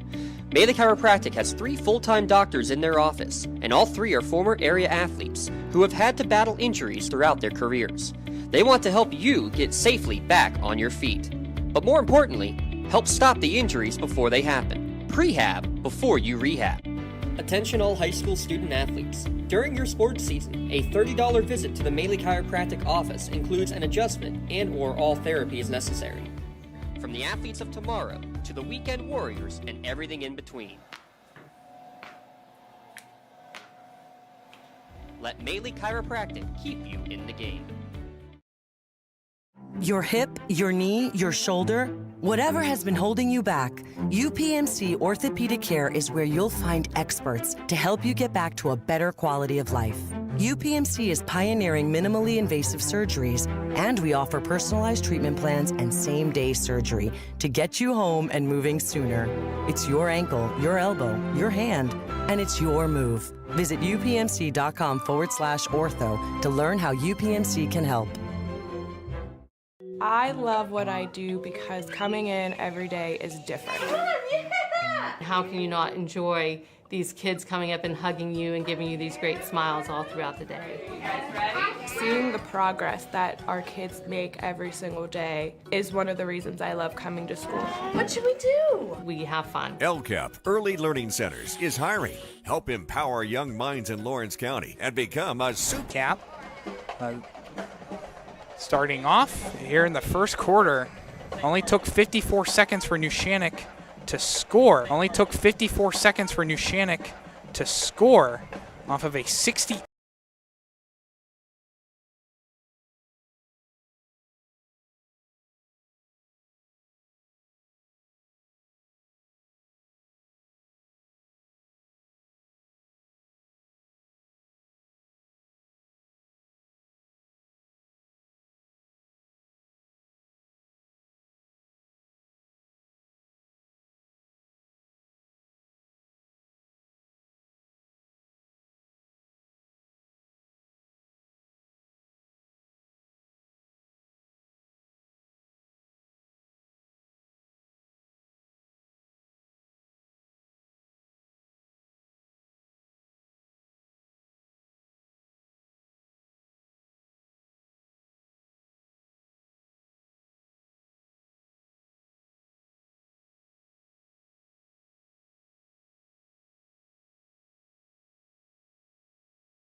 Going into week 1 for both of these two teams, Lee, what can we expect? I mean, I think both. You got to be happy. Here's your unofficial stat, or some of the stats that we had here tonight. 367 yards on total yards for Mohawk, 235 from the Neshannock. But I think both coaches could be very happy. Very few penalties here tonight, here and there. But I think both coaches could be. I think they got what they wanted to see. Very competitive game, two very good teams, more than likely going to be playoff teams between Neshannock and Mohawk. Came out of here with, it looks like injury-free, which is always a good thing. So, I mean, pretty well. I mean, got to be happy on both sides of the ball. All right, well, let's go right into our Maley Chiropractic Play of the Game award. Lee, you got that one down. Yeah, I think we're going to go with the Fadden pass to Cash Stratton. Fadden was falling almost backwards on that play. And he was able to hit Cash Stratton right in the middle of the field. And then, boy, he just burst out of a cannon on there and went 47 yards right down the middle of the field. And he just streaked down the field for our Maley Chiropractic Play of the Game. He'll receive a customized T-shirt courtesy of the Red Zone. Video tonight's Play of the Game. He also will be featured on the Triple Live High School Sports Network stand-up platform on Twitter and Instagram. You can view tonight's Maley Chiropractic Play of the Game and the full list of 2 of this season's top plays. Go online to lcsportsnet.com and click on Play of the Game. Congratulations to Cash Stratton for tonight's Maley Chiropractic Play of the Game. Let Maley Chiropractic keep you in the game. Now our MVP Insurance MVP of the Game award, and I think we kind of came up with an easy decision on this one, even though he only had a 2-point conversion. He had a fumble recovery here today and made a lot of very tremendous plays through the air, and that's going to be Joe Nail here today, coming up right when Mohawk needed him most.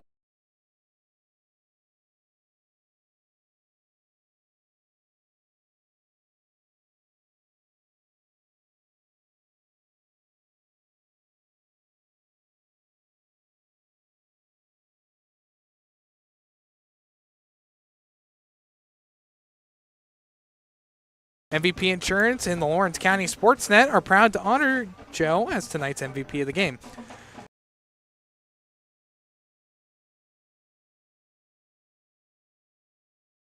To view the full list of this year's game MVPs, go online to lcsportsnet.com and click on MVP of the game.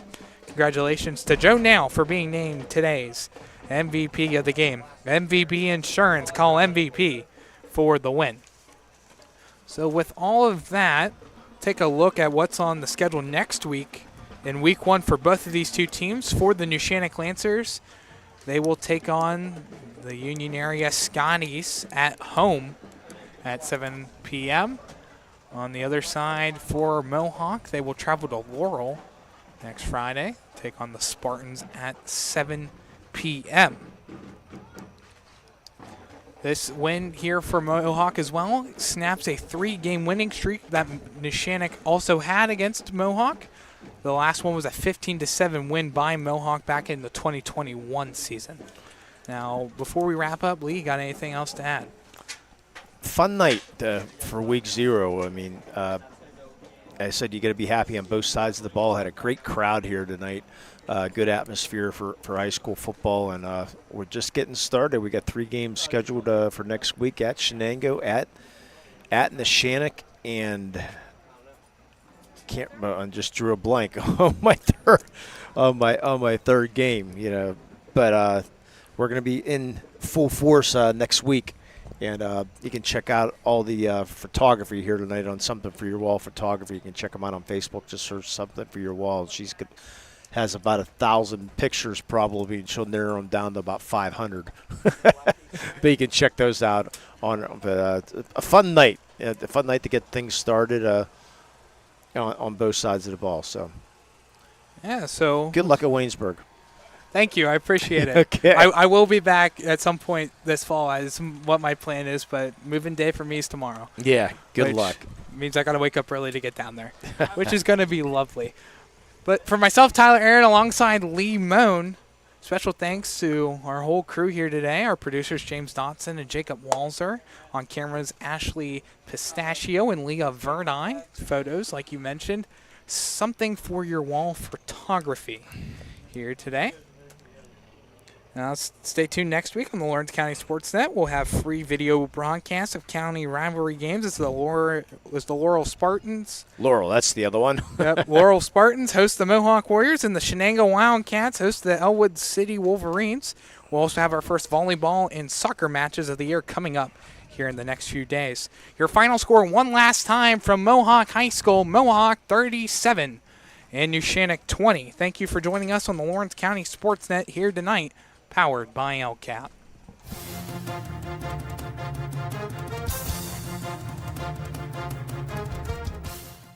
Your voice for Lawrence County sports. The gold ball headed home.